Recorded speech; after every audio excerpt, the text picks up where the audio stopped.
That's something. And I'm like this, he presented about it as a static. He really likes it up, you know. And he was like, oh, You guys just switch it. That's the contract. Yeah. I get some information from that. I think. Actually, they asked me 20. So that was ceramic thing that I bought. So it was a little different contract. I'll talk to you. I'll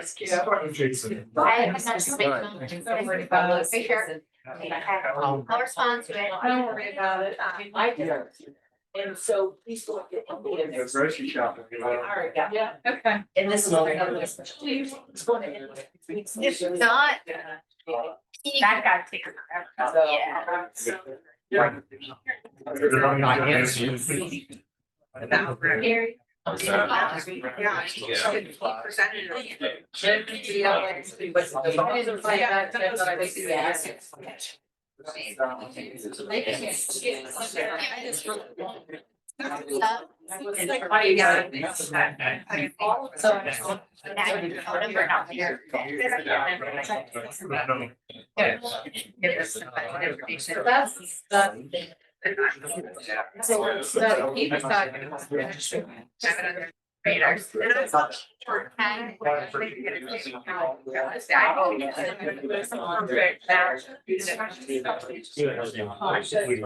So that's the issue.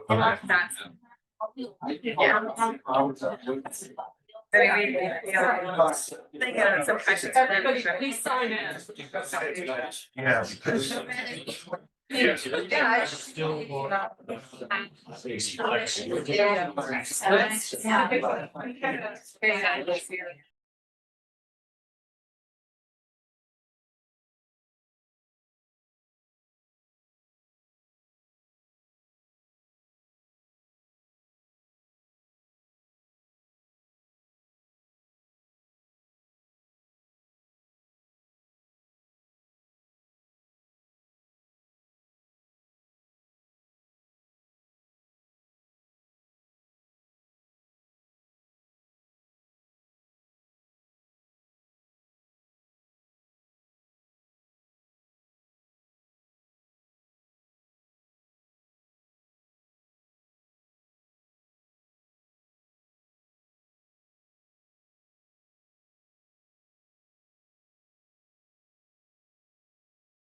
Yes. Yeah. Well. I think we'll send you a message. So you said. Yes. Yes, I'll reach out. You were.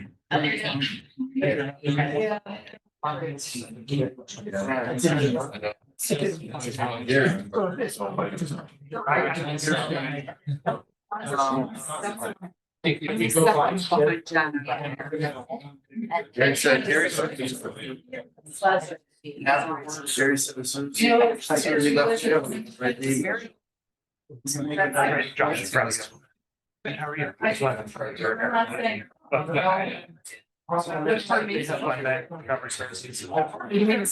long are you gonna come? So I work with them. So I. 2 minutes? Like 5 minutes or something? Okay. Okay.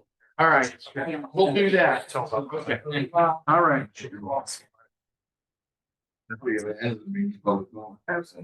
Said, we can, but I did send out, should be on the agenda before we discuss it. Okay, we're running a little late. Everybody signed in? Okay. Okay. Lisa, did you switch around with Oh, Michael? I guess. 31, 32? No, it was Just for my record. 23 and 24. Just switched. Okay. Okay. Mr. Salomon is with us. Okay, welcome everyone. We're gonna start the meeting. Madam Clerk, You have Larry Burke. Mr. Malloy, Here. Mr. Bernard. Here. Mr. Hernandez. here. Okay. Item agenda 1, dispense reading the minutes, workshop dated October 14, in the regular meeting October 15. 2, approve bills. 3, transfer monies. As listed, as submitted by the auditor from October 9 through October 22. 4, approve additional appropriations. As submitted by the auditor October 9 through October 22. We're going through commissioners, if there's any questions. Auditor, Madam Auditor's here, so you can answer them. Sure. 5, approved appropriations transfer, October 9 through October 22, 25, submitted by the auditor, listed. 6, increase appropriations, October 9 through October 22, 2025. Martha, can you explain to me? Oh, I'm ready. Yes. yes. Which part do you want? Just, I The said Board of Health. So the Board of Health, in the past, they received these tipping fees from Lafarge. But they've stopped receiving those. They did budget for it for this year, but they haven't received any money, so they're adjusting their budget based on the decrease of Oh. revenue. That was the amount, 649,000. Yeah, we decreased our estimated revenue yesterday Wow. as part of the budget commission meeting. As a side note on that, the commissioners, or the general fund used to receive a portion of that tipping fee, and we had to reduce our estimated revenue in that account too, because we stopped receiving the money. I think on the general fund side, that was about $30,000 to $40,000. Why are we not seeing it? That would be a question for the Board of Health. It has something to do with Lafarge. They're not, they still have their certificate, however, but they're not transporting what they used to. They're dumping fees. There's So the something going Board of on Health there. doesn't have to audit So their, well, established. Lafarge isn't paying the Board of Health, then the Board of Health is not paying us our share, so fortunately, there's something going on with Lafarge, but that would be a question better for Jonathan. That was the basic summary of what she gave to me. okay, So before, Martha, you're Trumbull County Auditor, before we go to the next two, which are mine, Christy had prepared some things, just really quick, to kind of review with you, about the debt, and I'd like her to be able to do that now because. I got it. Okay, and then I'm gonna give this one to Bob and Gary, since the parts of that is theirs. You should have mine. So I'm gonna let her review and then I will kind of do a little bit of a summary as what we would like to see on the next record. So the first page is just the notes outstanding for the county. These are due March 12th, 2026. We've rolled these over in the past, or had new projects. I want to say for the governmental type, these are all rolled over from a few years back. And then there's the enterprise type, which will get updates from Bob and Gary when we need them. But anyways, there's the outstanding amount. The governmental type is $4,791,000. This is just a summary. You have been provided this in the past. Like I said, these are due March 12th, 2026. The next Just to reiterate, so that we remind the commissioners, this is all of our short-term debt, not long-term. These are notes usually done in anticipation of rolling over into bond. They're usually a year long. We do try to do debt only or issue debt only once a year. It's more cost effective for the county, the cost issuance fees. So, the next page is front and back. The front page though is from our series that we issued in 2025. This is kind of just a brief timeline to kind of show you when the amounts needed to be rolled over, which in this case was March 13, 2025, and when the process started. And so you see at the top of this, it says January 12, 2025. That was when bond counsel circulated the draft legislation. But prior to that, bond counsel needed to know what notes we were going to be issuing, what we were going to be rolling over. He had to do the resolutions on that. So there was time that was involved prior to January 12th. And then also on January 15th, we had to submit the OMAP application to the state treasurer. And that's that program that we are participating in to get a bond rating or to get a debt rating from the state treasurer. And the next page is the email that went out to the OMAP program on January 15th, just to show you when we sent the application, or when our financial advisor sent the application for it, all the work that also had to go into that application, all those things that we had to attach. So our kind of point on this is it doesn't happen quickly. We do need time. So once we do make decisions on what gets done, we need some time in between there to do all this stuff to file with the people. And the final page, there's 65 to do the 25 color. It's just a summary of what needs to be done on your end.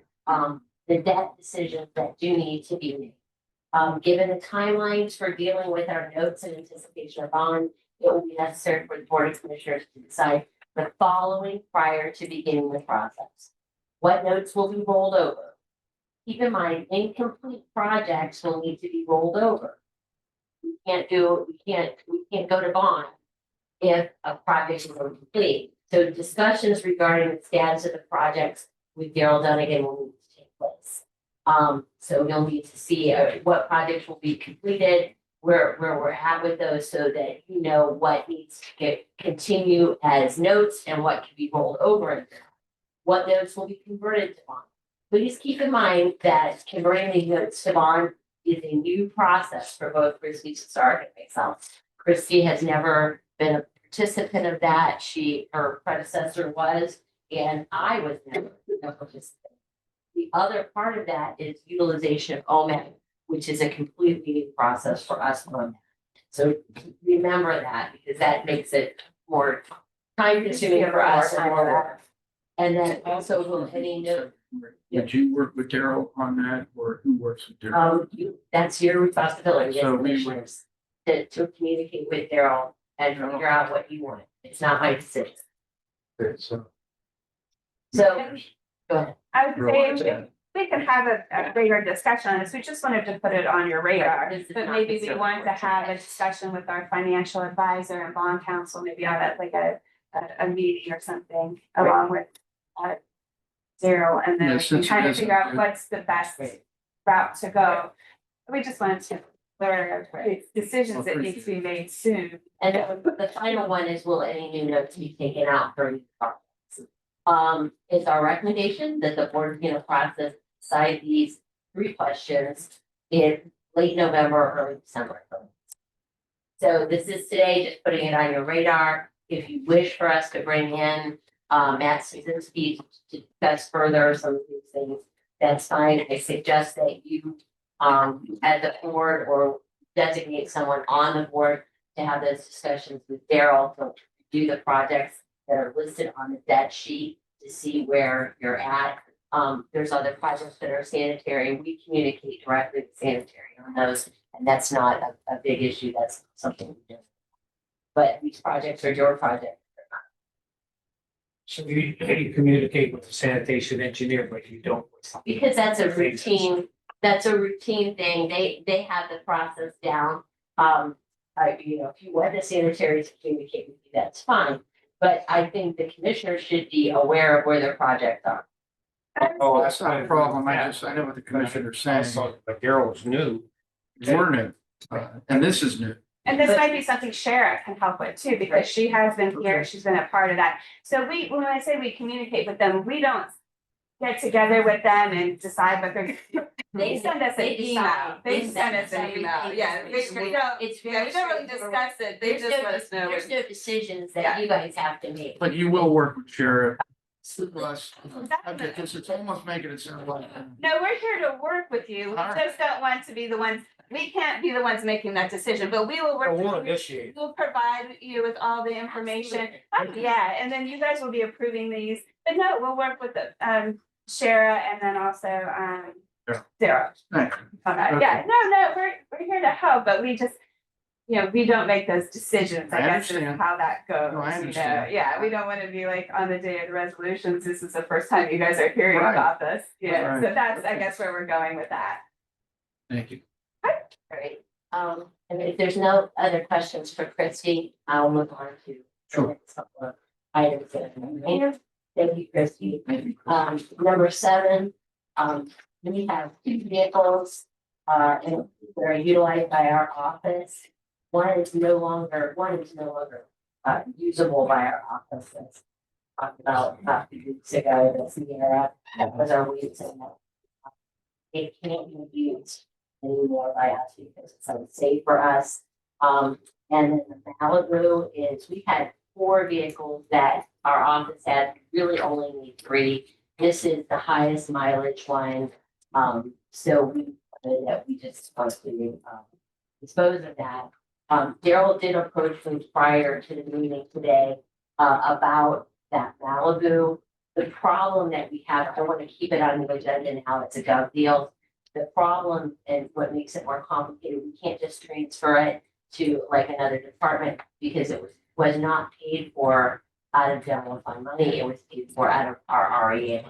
So that's a question that is looking as though, and I need to talk, we may pull it, but I think for now, I prefer to just keep it. Even though it's been, we can always undo this if we have to, if we need to transfer it, if we like. You mean transfer the title to? Well, the title is always held by the commissioners, but we could, for use of another department, it cannot be used by another department because it was paid for out of REA funds. So if there's a legal way for us to do that, and reimburse the REA funds in some way, we'll do that. But for now, I'd like to just leave it as it is, and if we decide to do that, we'll do it separate agenda. But you believe it's usable Oh, for it's another department? certainly usable, the Malibu. Okay. The car is, it's just, at this point, we're just not using it, and it doesn't make sense for it to sit there and rot. When it can be used, it could be sold, or it could be used by another department, Right. and we could reimburse the REA. Good. Number 8. I have. Items.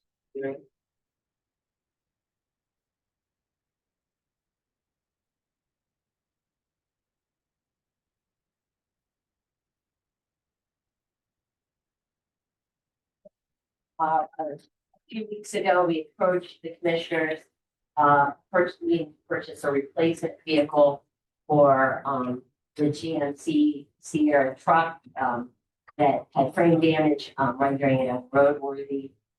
We got some quotes for vehicles, and this is a hard process to do because, especially to find used ones. My friend here has helped me with this quite a bit, but we managed to get 3 quotes out from the ones that we sent out. We had the one issue that's come up is we need a cap on this vehicle. That we explained the last time what we utilize, what we haul in there, and it really does need a cap to be able to protect our equipment. Hard to find used trucks with. They don't seem to be out there. There's not a lot of them out. We asked for quotes with caps. Coal Valley had 2 vehicles that did not have caps. They were not willing to, they don't do that, they don't put caps on, but they did give us a recommendation for someone who.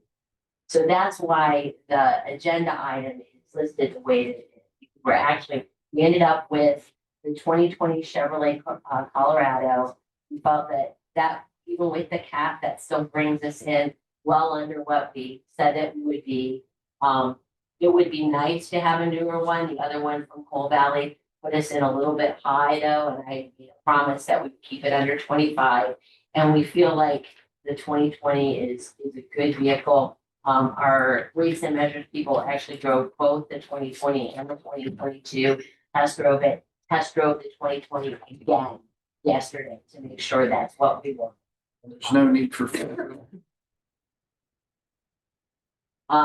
So no, they're not gonna be going out. They're going to gas stations they're not going out in the storms and snow. They're not, Okay. they're going to test. Most of the time, the truck utilized for, the sealing of the gas pump, because that also for larger scales. None of that happens in a situation where you're gonna be short.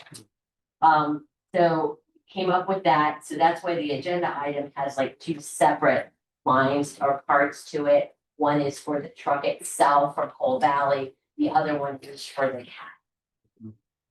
Any further questions?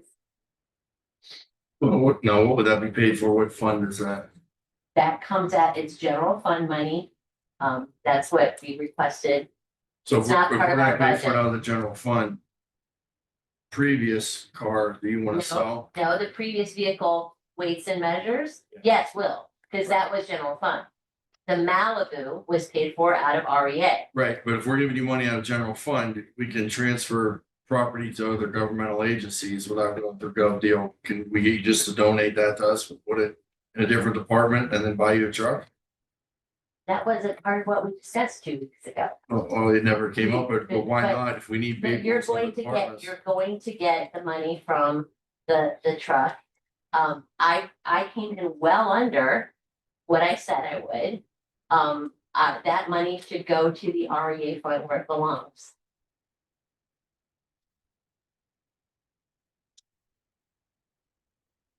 As we come across. It's our inspectors need vehicles, we got vehicles throughout the But we'll county. work on it, but that's not.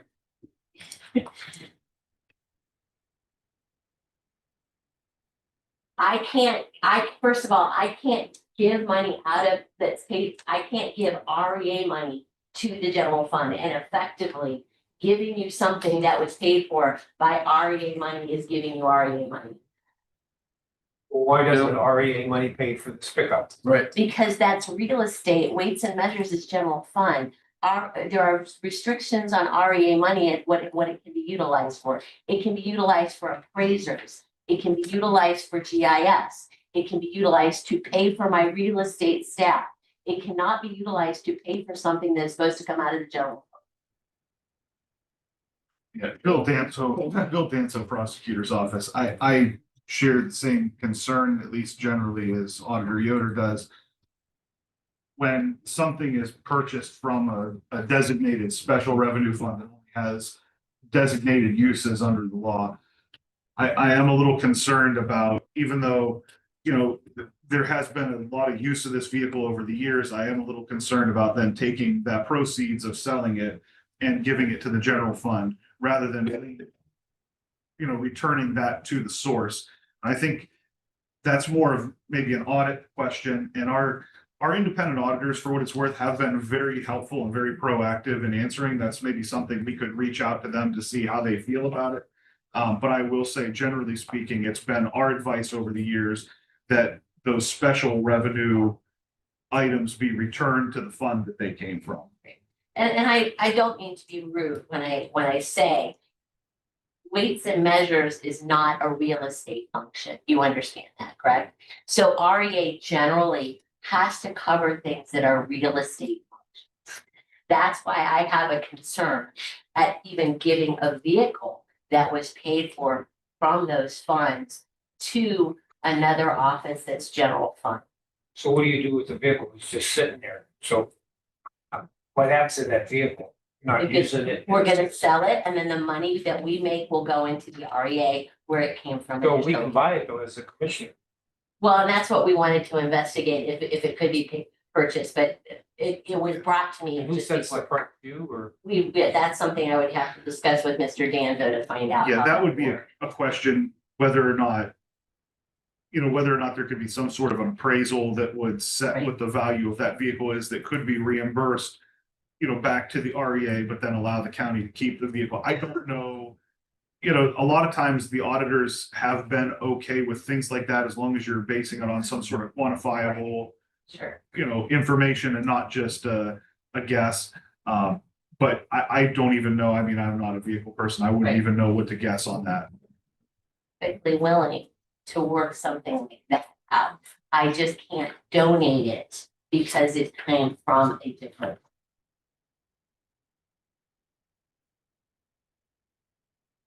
Any further questions? Well, I don't know.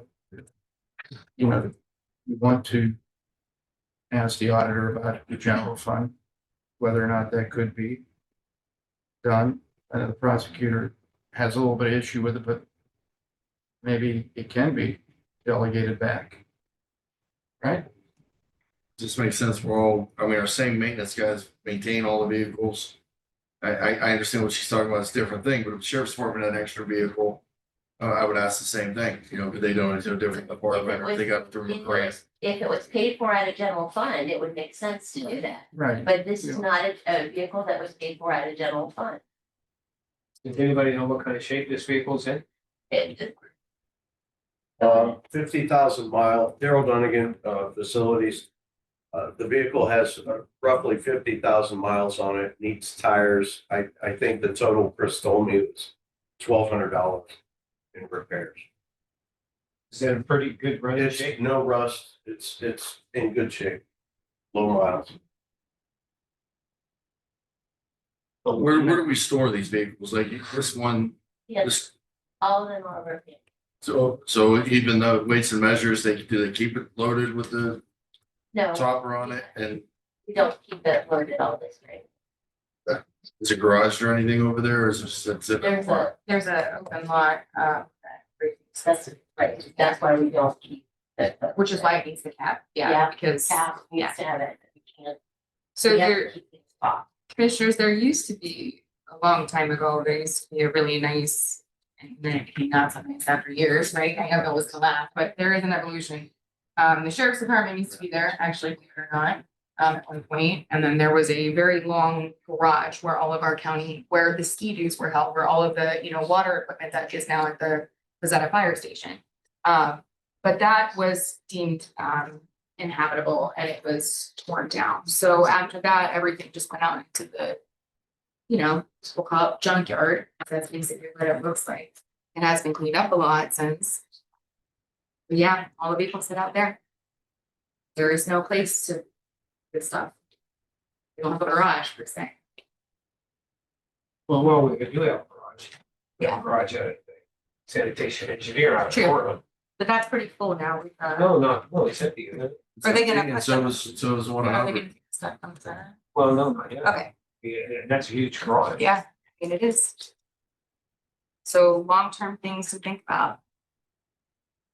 We'll have to leave. This vehicle with 50,000 miles does have value. I can just tell you. So we'll have to figure it out. I can tell you. We'll have to figure out where we're going with it for further discussion, but Yeah, we need to other, find out and see what she wants. from the vehicle. Right. we'll Yeah, get I it. think we could have somebody reach out to, I'm just gonna say independent auditor, because otherwise I'll butcher their names. Clark Schaefer Hackett, I can do that. and see, And if there's you a, need to pull it off of, she can pull it off of the agenda item for 7. I'm all right with that. I will reach out, but I think I know the answer. I suspect I know too. I just don't know if there be any sort of depreciation scheduled if you hit the end that they wouldn't care about it, but I don't. Again, our general thing has been returning it to the Right. fund, It's- so. So and again, we need to be careful about using money that Agree. shouldn't be used for other things. Sure. And money and the equivalent of donating that, it has value and shouldn't be given to, just given to. Is that where RA, does that come from fees or, I mean, or is Yeah, that so the- taxpayer? money? it's from real estate assessment.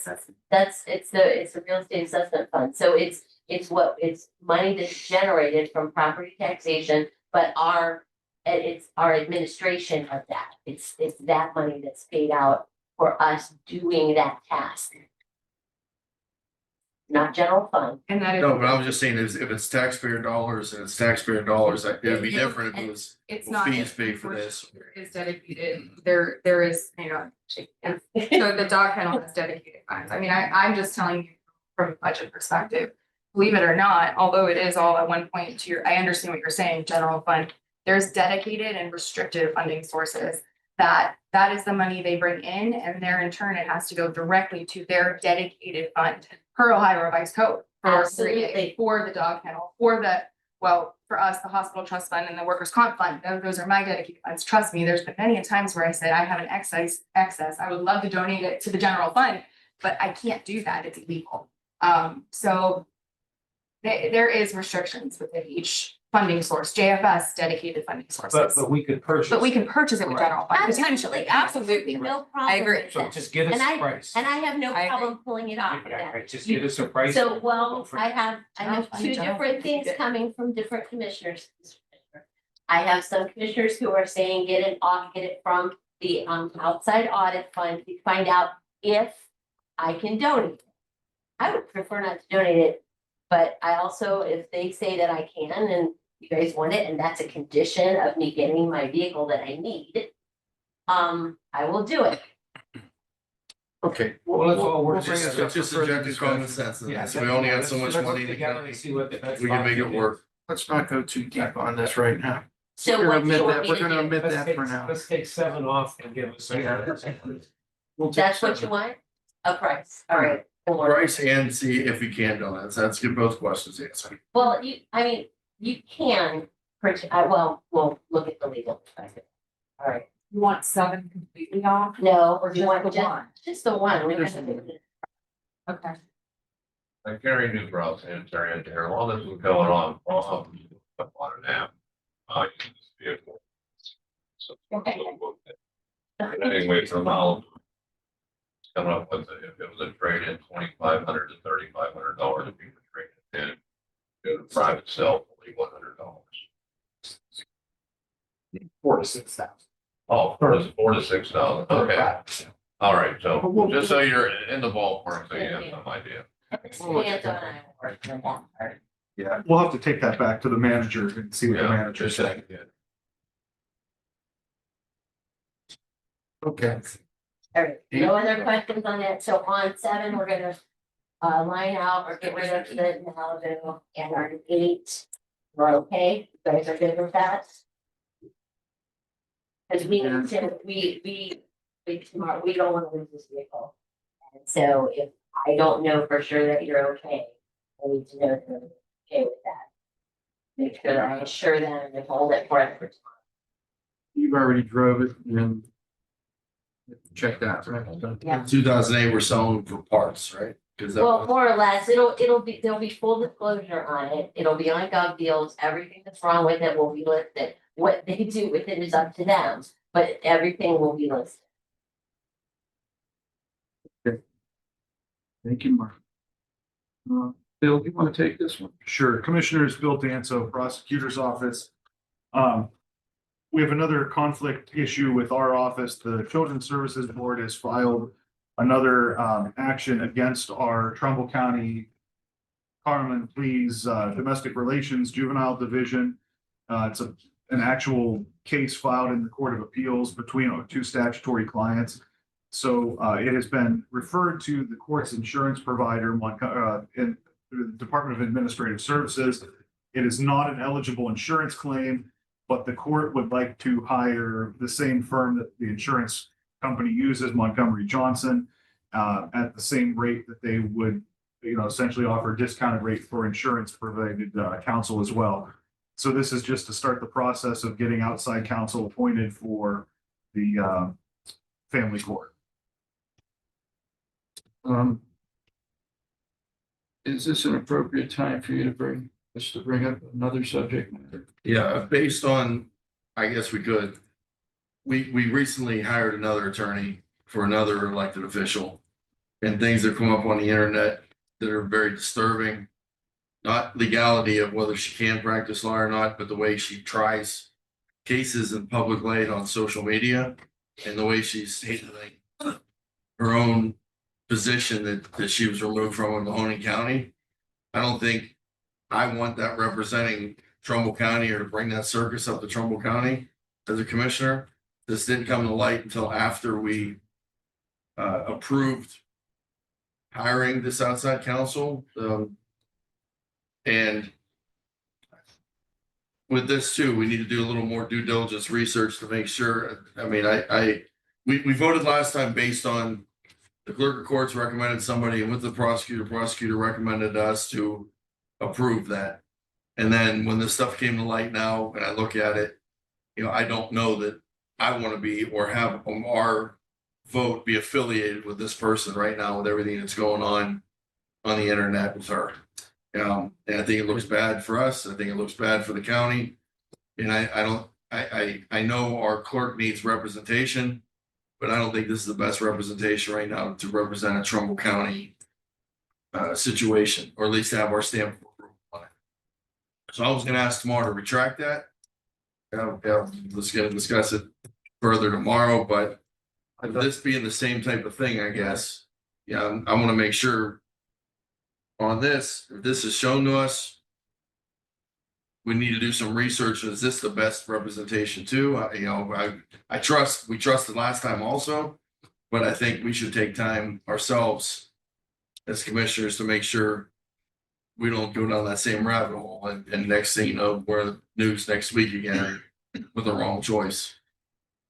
Well, I understand, Commissioner, and I'll just say this. I don't, when you say that the clerk of courts and the prosecutor recommended the person, it's not true.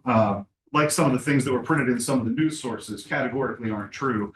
So I think we need to be careful about what sort of internet accusations we toss around, because frankly, I don't think any of us sitting here at the table know what's true and what's not true. So what I can tell you is that one of the things that was reported in one of the news sources was that this particular attorney was not permitted to practice law in Ohio. It's categorically false. You can look it up yourself on the Supreme Court's website. So I understand, taking internet heat on social media, but I'm also very careful personally about what I believe and take as fact that I see on social media. Now, that being said, I'm not vouching for any particular attorney. This was a specific choice made by the client that was going to receive that representation, clerk of courts. And, I can't say there would never be a time where we would suggest a different attorney, but, at the time this went through, there was no reason to have any doubt as to that choice. And I'm not sure there still is. Perhaps there is in some people's mind. My question would be, have you guys talked to the clerk of courts to find out whether the clerk of courts is satisfied with this counsel? I don't see often the clerk of courts coming and questioning what attorney the commissioners hire outside, and I'm not sure that it's great practice for one elected office to question the counsel choice of another elected office without at least talking about it with that person first. That being said, if you have, the commissioners have a statutory role in this process, and the statutory role in the providing of outside counsel is to jointly apply with the prosecuting attorney to the Court of Common Pleas for appointment of outside counsel. That's what the board did. The board agreed to file with the prosecuting attorney an application. This application for this attorney was ultimately approved by the administrative judge of the Court of Common Pleas. And as I see it now, the issue would be, and I think there's a real question, is whether the Board of Commissioners does have actual power to rescind that appointment once it's approved by the Court of Common Pleas, without trying to go back to the Court of Common Pleas and saying, we believe there's a reason that the court should undo the appointment at this point. And, I don't foreclose that possibility in all cases. I'm just not sure here if we've hit the point where there's been a sufficient discussion to really go down that path. If the board wants to talk about it internally and feel strongly, I'll certainly take whatever, back to the prosecutor. I'll take it, wherever I need to get the board's opinion communicated. I'm just not entirely sure. This is something we've never done before. We've never had the Board of Commissioners sort of micromanaging who the lawyer for another agency is going to be. And I'm frankly not sure it's a great path to go down, but if the board has its reasons, I'm certainly open to hearing it. Well, I can speak on behalf of Commissioner Malloy that I've seen on social media, the videos, which aren't AI. I know that they're not AI. And they're very disturbing. And the commissioners are taking a lot of heat over the hiring. Not that, and I understand we do have to do our due diligence and research whether or not this is even able to be done prior to that, Commissioner. I think the prosecutor's telling us we need to reach out to the clerk of courts, let him know our feelings about what we're seeing and what is being said. The commissioners, on behalf of the commissioners, as one commissioner, I don't want to be part of some sort of a debacle that's going on here. It's coming out of Mahoney County, ending up in Trumbull County with the commissioners. We're taking the heat for it. And I know it's social media based, but when you look at what was posted in the video and other things that are going along with it, it does paint a very disturbing picture for the commissioners who would agree to hire that individual to represent the clerk. So I think the bottom line is we're going to need to discuss with the clerk our feelings and take it from there. But And I guess it comes down to whether, did we hire her or did we just agree to hire somebody and she was hired by the clerk? If we're the ones that hired her, if we're responsible for making the decision to hire this person with the prosecutors, I want out. I want to retract it. If we just agreed to provide outside counsel and that's the choice I went with, because right now we are taking the heat for hiring this girl. We're taking the heat for allowing this debacle to happen here. And I can agree with some of what people are saying on social media that it's a bad choice of a bad route for us commissioners to take up here in Trumbull to hire this person based on the way she's handling things on social media. And I don't have very much trust in the process that she's going to be able to represent our clerk well, based on the way she tries things in public settlement, tries it publicly, the other stuff she's dealing with right now. you would suggest that we talk to the clerk? I would suggest at the first that it would be good to have this conversation if you're concerned about the clerk's attorney in this case. I think it would be good to talk to the clerk and see if the clerk is concerned about it too. If so, the clerk may be able to also shift course if that's his choice. Well, I guess I had asked for an executive session tomorrow, and maybe if we can have that before. I mean, that's not on the agenda here for this. I don't But if know we can that, invite him to be there, and then I can make a motion on the floor after we talk. yeah, I don't think that there would be an executive session category that this would fit. So I'm not It's sure. not hiring of an employee or anything. It's not an employee of the county, so no, it's an outside contracted attorney. So I think, you guys could do that. You could talk to the clerk, if there is something that the board is that concerned about. I think you could, there may be a path forward here. I'm not entirely sure because Yeah. just to be clear, when the commissioners adopt these, just like this one that's on here today, the name of the attorney and the hourly rate is on the agenda. Okay, but this is in virtually all cases, the attorney is requested by the entity that's seeking outside counsel. It is not something that the commissioners choose. That being said, it is on the agenda item, and if you're uncomfortable with that, I understand that. That application, though, is not effective until and unless it is approved by the administrative judge of the Court of Common Pleas, which it was in this case. So ultimately, it is the Court of Common Pleas that approves the attorney, the hourly rate, and the scope of the work that's being done. So, like I said, I think that if the commissioners are uncomfortable with it, if you talk to the clerk and you still decide you guys want to move forward with some sort of attempt at rescinding it, that's something you should consider. I'm not sure whether, again, if the clerk of courts is not on your side on that, I don't know if the clerk and or this attorney might try to challenge, why are you taking away this approved thing? It's hard to predict where that would go because we've never had that situation here in the county before. We've never had a situation where the commissioners have gone back and tried to rescind something like this after the fact. Again, I can't say that it can't be done, but I can tell you, we've never had to cross that bridge here. Well, my comment, I haven't seen it on social media, so I don't know what the other two commissioners are talking about. I mean, I'm gonna view it, I was out of town, but, I see both points, but ultimately, I need to sit down with the clerk. Right. And let him know, make him aware of it, but, he's the one that suggested that he wanted this attorney. How do we tell him, no, you can't have the attorney that you want to choose? Right. And you want to represent you. I don't know how we do that, do you know?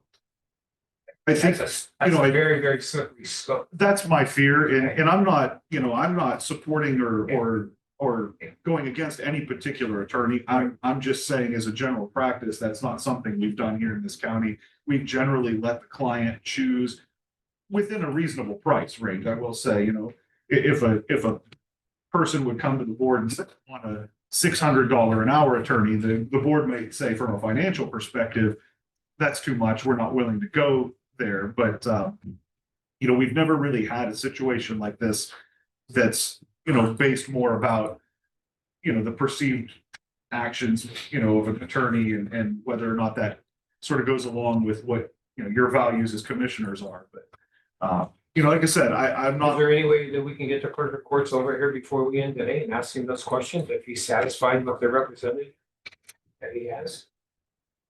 Somebody call him, have him come on over. John probably. I mean, we're gonna have a long meeting today, so let's find out where, I get what you're saying, I mean, and plus the administrative court over there, they approved it, right? And they haven't asked us to rescind that. I wonder if they're aware of what they're talking about. Would it be inappropriate if one of the commissioners talked to someone from the court? that's an option too. So would it be the presiding judge over there? The administrative judge is generally the one that But handles. isn't the administrative judge who they hired to represent against? The administrative judge is a party to this underlying case, yes. Yes.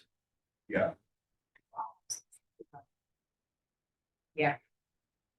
Okay, let's move forward. Let's try to get a hold of you. Yeah, I sent a text over to the commissioner. I don't mean to break momentum. I don't break your momentum. But we do have a guest who was here, supposed to be here a couple weeks ago. We had to cancel on him. And he's here now and has to leave by 11:30. And he's on our agenda for today. Is there a way we can move Mr. Press and his guest up for their quick little presentation? Yeah, if he has to leave at 11:30 and he's here, I would entertain that. Commissioner, are you okay with that? Yeah. Little crazy day. I mean, with the backed up in 2 weeks, but Mr. Press. Great, commissioners. Thank you very much. Josh Press Public Strategies here with Glen Bay Recovery Center located up at Rock Creek. The CEO and COO here, Rick Trice and Sheila Vandergrift, they're going to present real quick to you. They do services here in Trumbull County and now Recovery House, but I'll let them kind of go into their thing. Just wanted to introduce them to you three and if you have any questions for them. So appreciate you moving us up. Thank you. Thank you, Josh. Thank you, Commissioner. My name is Richard Trice. I am the president of Glen Bay. We're a drug and substance use disorder center located in Rock Creek, which is about 50 miles to our north. We concentrate in serving Trumbull County, Asheville County as our main regions. Glen Bay has been in operation since 1981. We have a 185 bed hospital in Rock Creek. Our census normally is around 4 patients. Of those patients, about 65% are men, about 35%. We also at the center do detox or withdrawal management. and residential services, which includes some residential housing. We also have a center here in Niles that we have outpatient services, aftercare, some recovery houses. We also have a center in Erie, Pennsylvania, in Beechwood, Ohio, Canton, Ohio, and Rocky River. In Niles, we have some recovery houses, but I'd like to ask Sheila to talk about our recovery houses here in Trumbull. So Glen Bay initially began servicing the Trumbull County area through Niles back in the mid-1980s. In 1996, we purchased our first recovery house. We're located on North Road next to the Fairhaven, the former Fairhaven workshop. We have been there since, and next door we purchased several other houses. We've invested over $180,000 in purchasing homes within the community. We also employ up to 11 individuals who generate about $400,000 worth of income into the community. Plus, we have interns who come from both Kent State and YSU who they are in class for social work or counseling, and they do their internships with us. So that generates additional funds as well. We also have a medical director who works out of our facility. Over the years, Glen Bay has invested over anywhere from $50,000 to $100,000 each year into these recovery homes just to keep them maintained, renovate them, and update them each year. We are Ohio Recovery Housing certified. We received that this past year. And as Rick said, we currently can house up to 30 men in our facility. These individuals, many of them are already career oriented. We also have a workforce development program for those who are not. We help them get trained. We help them get their GED. At some point, we do work with Flying High to help them re-enter the community. So a lot of our residents go out, they start working at the local businesses. A lot of them are actually professional chefs and work up and down the strip as far as doing food service. So we do have a lot of input in the community. And another thing that we do is we work with Niles Community Service. As part of our program, we do ask that these individuals give back to the community. And we are a resource for the food bank as well. So each month we go down, we also do the Thanksgiving and Christmas donations. As we're moving forward, we respectfully are coming to the commissioners today to tell you that we are here in the community. And as you move through as looking as far as opioid funds disbursement, that we would be interested in coming to you and presenting to you as far as what we would like to see within the community. As I mentioned, we are located at the corner of North and Main, which is a little bit of an area that's run down, but we've been working diligently to improve our housing. So we'd be requesting funding for the recovery housing and to just improve that corner area. So we're aware that the city of Niles is undertaking an entertainment district. That's a main hub at that corner to head from Warren into Niles. So it'd be a nice area to start thinking about upgrading. I don't have anything further, but if you have any quick questions that you might have. As far as funding sources, what would that help you with? If the commissioners, there are some, first of all, we appreciate what you do.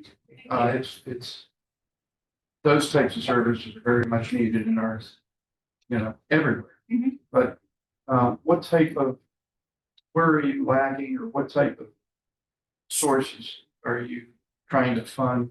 So right now with Glen Bay, we received some grant funding. So we received some Norfolk Southern funding last year that helped us do interior improvements. This past year, our most recent purchase, which was 15 North Road, we renovated the entire house on the outside just to bring it up to more standards, Glen Bay standards. So new roof, new siding, sidewalk installed, new gutters and downspouts, but we have additional houses. We'd like to look at possibly funding, exterior improvements to really build that up. And with the renovations going on next door at Fairhaven, it's just a nice way to transition that corner. It's on existing structures, Yes. basically. Landscaping, Beautification. housing, things like that.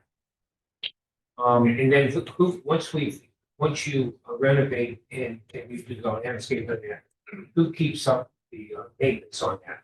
Glen Bay does. We have a maintenance team up at Rock Creek that comes down, plus we have 2 employees at Miles facility who mow and take care of all the exterior.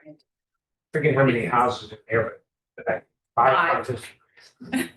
Yeah, I know the location and I know where they're at. Yeah, we're really trying to beautify that whole area there. So you'll submit it to the commissioners of budget. Yes, we could. Have you, anybody talked to April Caraway about this at all? We work with April. She provides funding for the residents, so that helps individuals who cannot afford the rent to come in and be able to. So this would be one time. Yes. Yes. Well, very much appreciate you coming, presenting that to us, and yeah, if you get us, definitely, you know, we work with April, this is something that we need to definitely concentrate on. So, So when would you like a overview of what? anytime, I It know. doesn't matter. Okay. And my question, Commissioner, would be, you know, there's some state money available. Wonder if we could apply through the state to get some of that. Nation one nation, what's that? You did mention that you received grants. One of high. I don't know how to. Have you received grants? Well, April's our representative on. So. Grant we received from Trumbull Mental Health and Recovery Board is to help residents themselves, but what we're seeking now is. Actual house, all the infrastructure. But those funds could come from the state. Regardless of. Oh, out of the one, yeah. Uh-huh. Mhm. The grants they put in and get support. I agree, yeah. Well, thank you so much for your. Okay, thank you very much.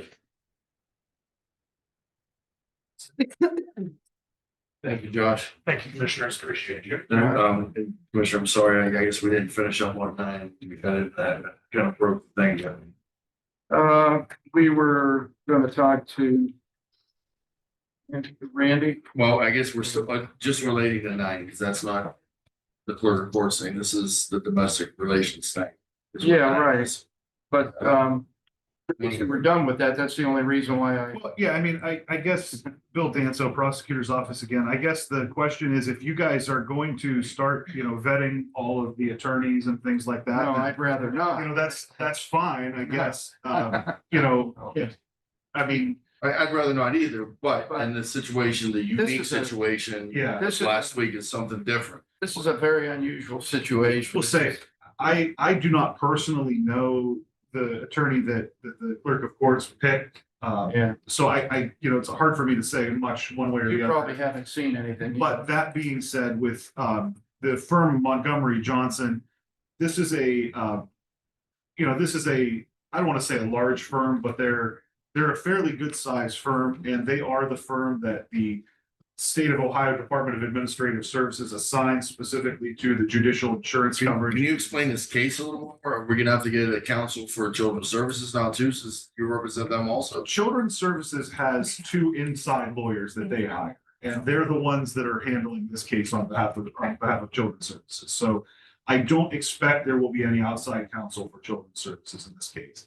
I don't know that I want to get a whole lot into some of the details of this because some of these family court cases are a little bit This is the sensitive children's services case against against. the court as Yes, they filed. in reaction to something that happened in the court. in Correct. this It term. relates to a case that Children's Services was involved in the court with a family. And the judge, the allegation at least is that the judge has maybe exceeded his authority and they filed a writ of mandamus prohibition against the court to essentially force the court to follow an entry that they believe applies. The court obviously has a different feeling on it, and that's now landed them in the Court of Appeals. So this one is, it is the result of an actual case down there that the Children's Services was at least partly related. If it helps the commissioners at all, the reason we don't typically see this is because Corsa is our insurance And what you do behind the scenes is HR and the prosecutor or both of us.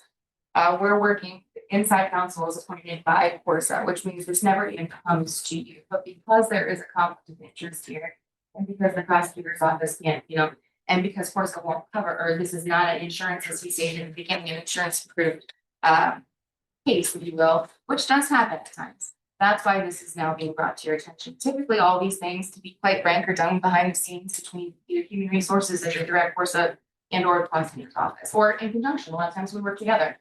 So that's why. Are they seeking a reversal of a decision? Or are they seeking damages, and what are they actually seeking? Right now, in this case, there's no claim for actual financial damages. This is, the Children's Services Board is essentially seeking enforcement of a order that they believe applies from the Court of Appeals. The Domestic Relations Division down here has reached sort of a different conclusion on a decision they made. And that's where, again, it goes sort of back to the Court of Appeals to decide, which party's going to win the day.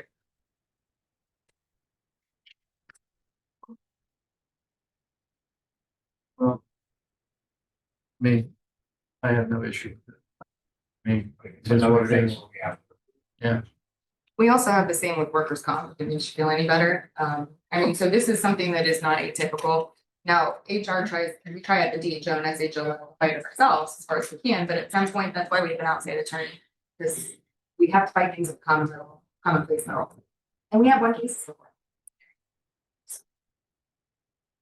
Okay, Mr. Hickey, EMA, I think you're up. I think 10. Still. I have check. John Hickey, EMA, for, I guess it would be 10, 11 on your. All it is a new router for the command posts. What that'll do, it will allow us to put AT&T and T-Mobile and the Starlink satellite and the mobile command posts. And that will also allow us to, if we're up north and we don't have good internet up there, it will allow us to put up to 150 people on internet if need be. And then the next one will be for the 12 Chromebooks, along with the digital monitor for the command. And I believe the ARPA will cover all Yeah, this. yeah, both of Because this them is are part of the, overall right. command post approach. So my question is, says it'll allow you 150 responders to go on. Is there another unit which will allow you more people to go on? Well, A larger unit or something like? well, yeah, I could always, if we had a outage, I could bring in equipment for, are you talking like Rose sitting in? No, I don't know much about it. It just said that you want to buy this equipment and it says that you can put on 150 Yeah, responders. so- The question is, Yeah, should you go the next step up, which will give you 300 people that you can well, put on? we could, but. Since you have the money in there. It's a cost thing. Yeah, but we Yeah, have I the extra have a ARP quote. funds. Well, okay, I'm trying to be That's cost. You're looking going from, I think, 3,000 up to 12,000. And then I could, Yeah, but what does 12,000 give us? almost, 40. I could put up to 40,000 people. I mean, I could put the whole county on internet if needed. But for what that unit's for, I felt 150 first responders is kind of what we need. I get that and I Yeah. understand that, but when I'm hearing about some of those ARP funds, what we have to use them for, would it I be agree. wiser that we go to the next step? So this is, and we'll talk to Julie about that, but I do agree that ARPA, there's been some discrepancies about where we can go with it. And we're gonna have to utilize these monies before the end of the end of the 26th. I'll be happy And the the to. command, but you see where I'm coming from. 100%. the command vehicle will rate. How that- soon do you that have to ARPA act on this? I can pull it and do that next week. If you want. And then you'll come back in and say, this is what we can get for this amount. You understand where I'm coming from? The next meeting's the 13th. Of November. So it has to be on Thursday. 13th. Well, it has to be submitted when Still the Thursday prior. coming up or no. It would be- next, Right. not this coming Thursday. Okay, so I'm okay. All right, because I'm effective when I'm done talking about it. So, But you understand where I'm coming from. okay, yeah. I mean, if we could get Just keep 140, All right, I have the quote already, so it's a matter of typing up the new resolution and, Okay. Yeah, I have a feeling that a lot of what we do is gonna have to go towards that command vehicle to outfit it. If these ARPAs are gonna, be able to be delegated to that and not we will other be areas. able to do that. That's Yeah. where I Yeah. want to be honest. I was trying to. Oh, no, I understand what And you're the saying. circumstances, I about agree the on, money. and I agree 100% with you, Right. but what I'm hearing, and I'm not sure until maybe a little bit Okay. later on or tomorrow. All right, Do we want to table 10 then until he gets back to us I and then think so. go with 11? well, Or what else is on Yeah. 10? if we can move forward with, I apologize. I did not print out the new one. Yeah. My agenda. Can we move forward with the Chromebooks? Yes. All right. That's So, 11, right? Yeah, 11? on yours, 11. Right. Move forward with that, we'll table 10. Yeah, until we hear back from you on the. Well, there's really no hearing back. I'll just pull it. I'll redo the resolution for, You can just let me know what the change is I, in the figures. I have the quote, because I got 3 quotes. Unless it's not that much, we can throw it on here. In other words, for tomorrow, Lisa will receive the new quote and then we would vote on it. Is that what you're saying? That's what you like. You can get it to me.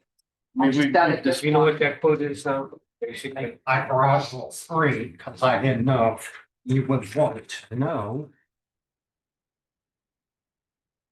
Sorry.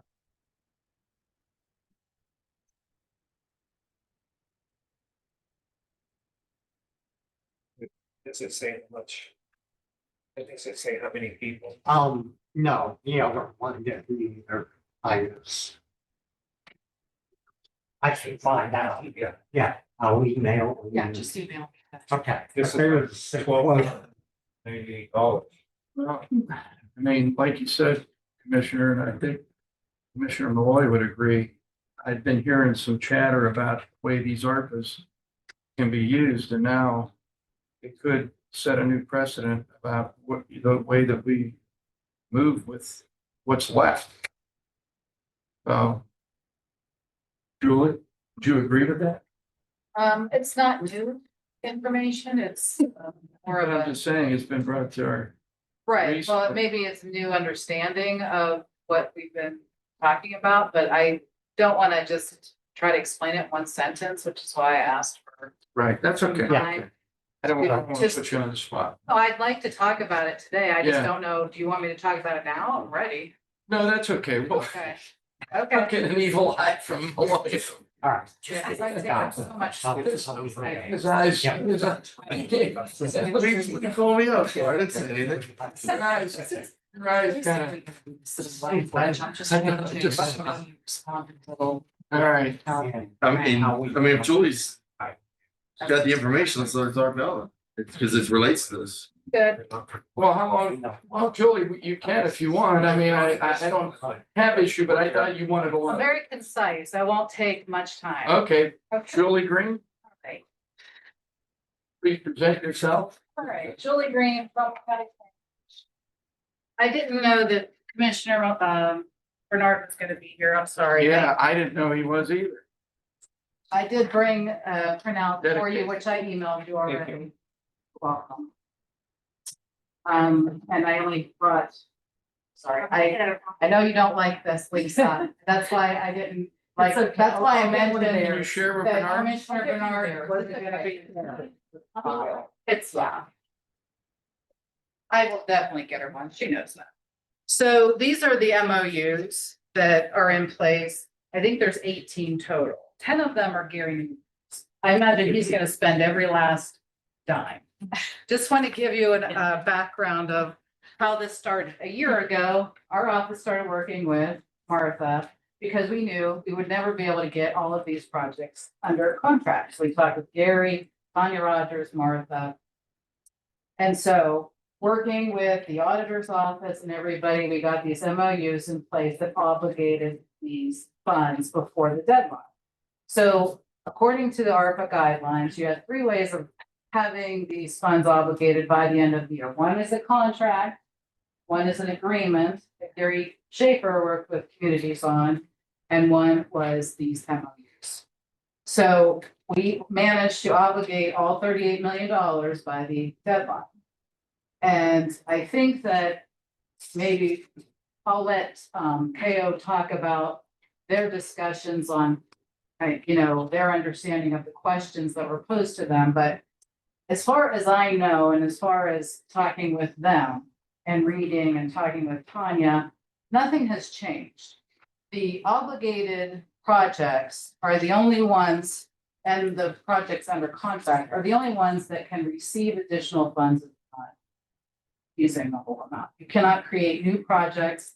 You can't take money that's not spent for the EMA, for example, and use it to relocate the EMA building. That's my understanding how things are. And the reason I'm bringing it up today is I would like for the commissioners to understand the history, understand the whole process, because we have 13 months left to spend this money. And if we are going to initiate any one of those that are not started yet, it's going to take every day from now until the end of 26 to finish those projects. Specifically, I'll talk about 2 of the projects that I agreed to take the lead on, one of which is the Planning Commission building. There are a number of items at the Archive/Planning Commission building that can be funded with monies that are left over from other projects that have not been spent to date. I'm working on the whole spreadsheet with Shara. She's out of town, but I've started working with her on populating all of the projects and where we are in every single one. And our staff is a willing partner to make sure that we know exactly how much money has been spent, what is left over, where can it be applied elsewhere. Those decisions are the commissioners. I have my recommendations and my requests because I spent so much time on this, along with Martha Yoder, her staff, Gary Newbrow and his people, and the commissioner's staff. So, and I did want to bring it to your attention because we have 2 new commissioners and truthfully, I don't know that even Mr. Malloy is aware of all the work going into our office and the auditor's office with the ARPA funding. So with that being said, once we have a clearer picture on how much money is left, then we can come back to the commissioners, hopefully in a week or 2, and let you know, okay, you can decide to take this extra money that's left from these balances and apply it to reducing the debt burden or sanitary sewer water, or for replacing the 100-year-old elevator in the Planning Commission building, or Steps. there's a number of, the law library steps, which, by the way, I just got bad news from the Department of Development. I applied for a pre-application for that project for flexible funding through CDBG.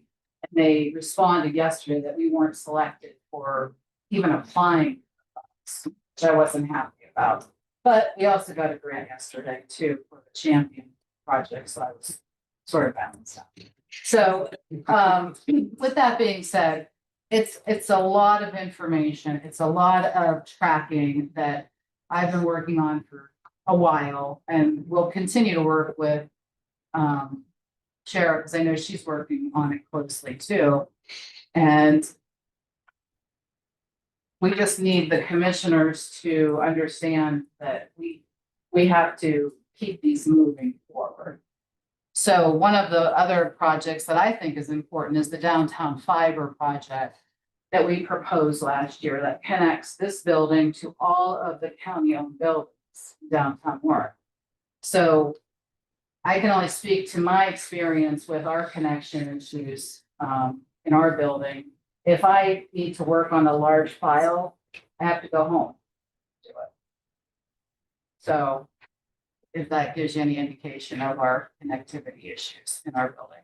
So having a downtown fiber, dedicated fiber from this building to all of the buildings, I think it was some of the family court, our building, the building officials building, and I think another one that was on the proposed project list. So that's another project that can be funded, but that will take the entire 13 months to complete. Because we're dealing with. How confident are you, if at all, that the federal government may Not at all. allow us to delegate money to the general fund? That is not even what that's not even the understanding of the question, which is what I learned a few weeks ago when I met with our consultants on, because our office also has worked with them on all of the grants that they're applying for with the commissioners, because I'm the SAM.gov point of contact, another very boring and involved task that we take care of on behalf of the commissioners. So, no. First of all, no. Congress doesn't move that fast. They're not going to change the Treasury guidelines. They might extend the deadline, which is what's stated, I think, by the consultants, but they're not going to change the rules, the guidelines that were set forth and modified 3 or 4 times.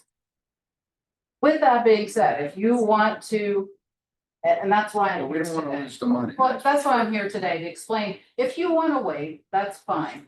Just so you know, a year from now, none of these projects will be done because it takes 13 months to do them.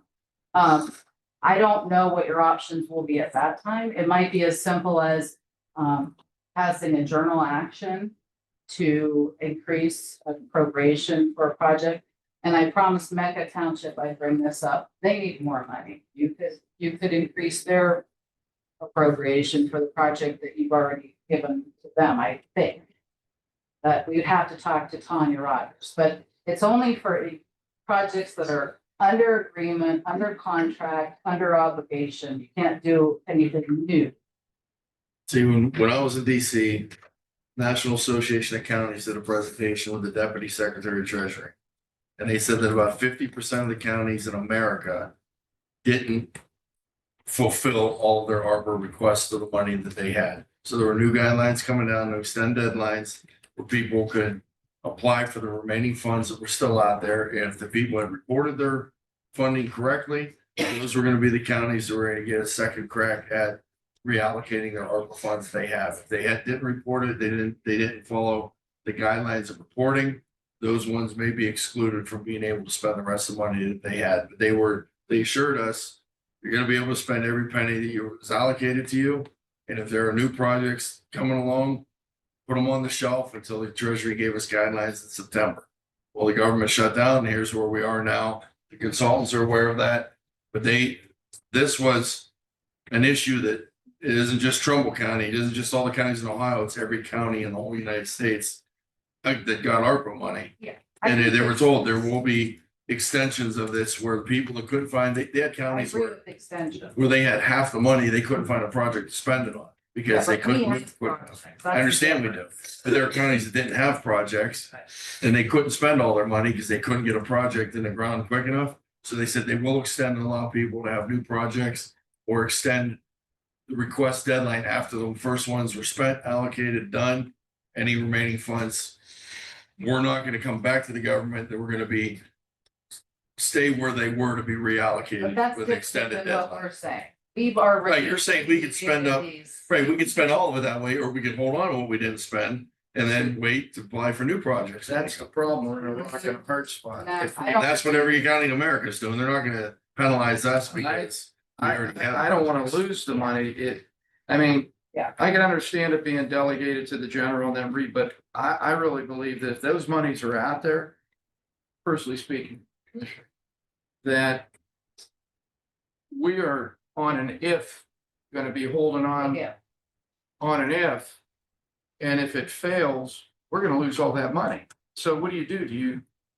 Well, like I said. That's what all the counties are worried about, losing all the money. And they said, you're not gonna lose all that money. We've reached out to our senators Right. and congressmen, and have we got any answers back from them? No, we haven't. And I think last week I asked you to follow up with them. Did you follow up with them at all? We haven't yet, but we will. If the government shut down, they're not. Yeah, but the offices are still. Ty, give your They name. can't get an answer, Commissioner. Yeah, I know. I talked to Dave You know, Joyce they personally can't. about it. But we were on this before the government shut down. Right. And I agree with. And they both were of all you. waiting in I September. just don't wanna- We have to spend it, and if we can reallocate some of it, we know where we want to put that.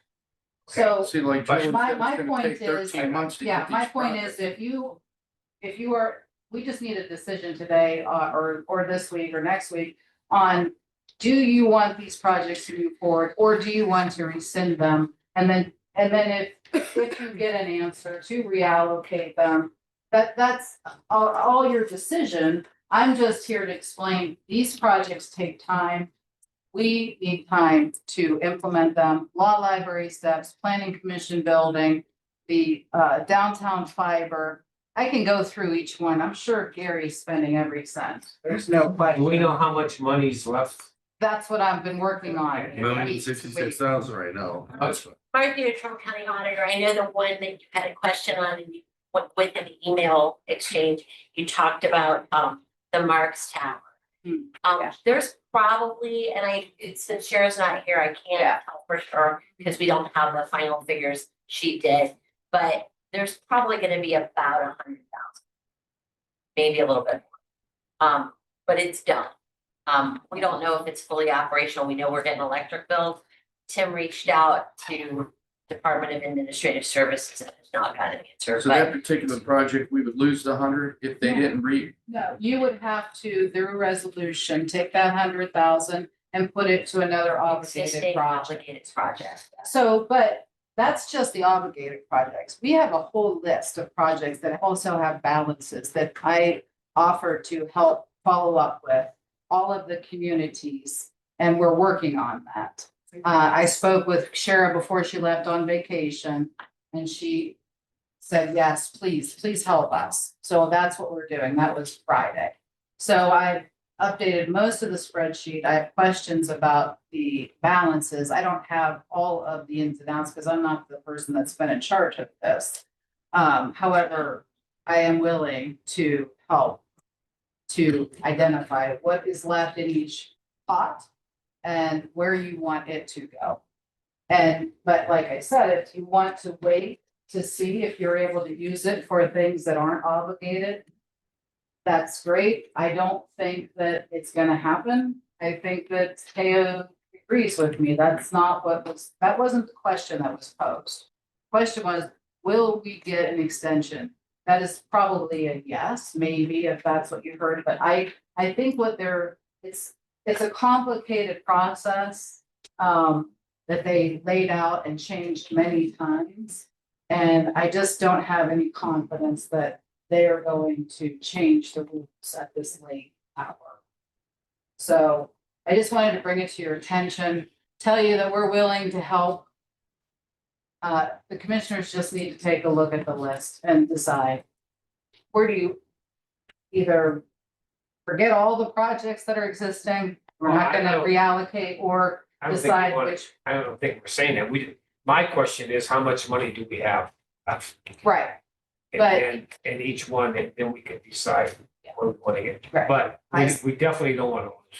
right. No, I understand that. But we started on the MOUs and then I reached out and asked for the entire list. So that's what I'm working on. There's over 140 projects.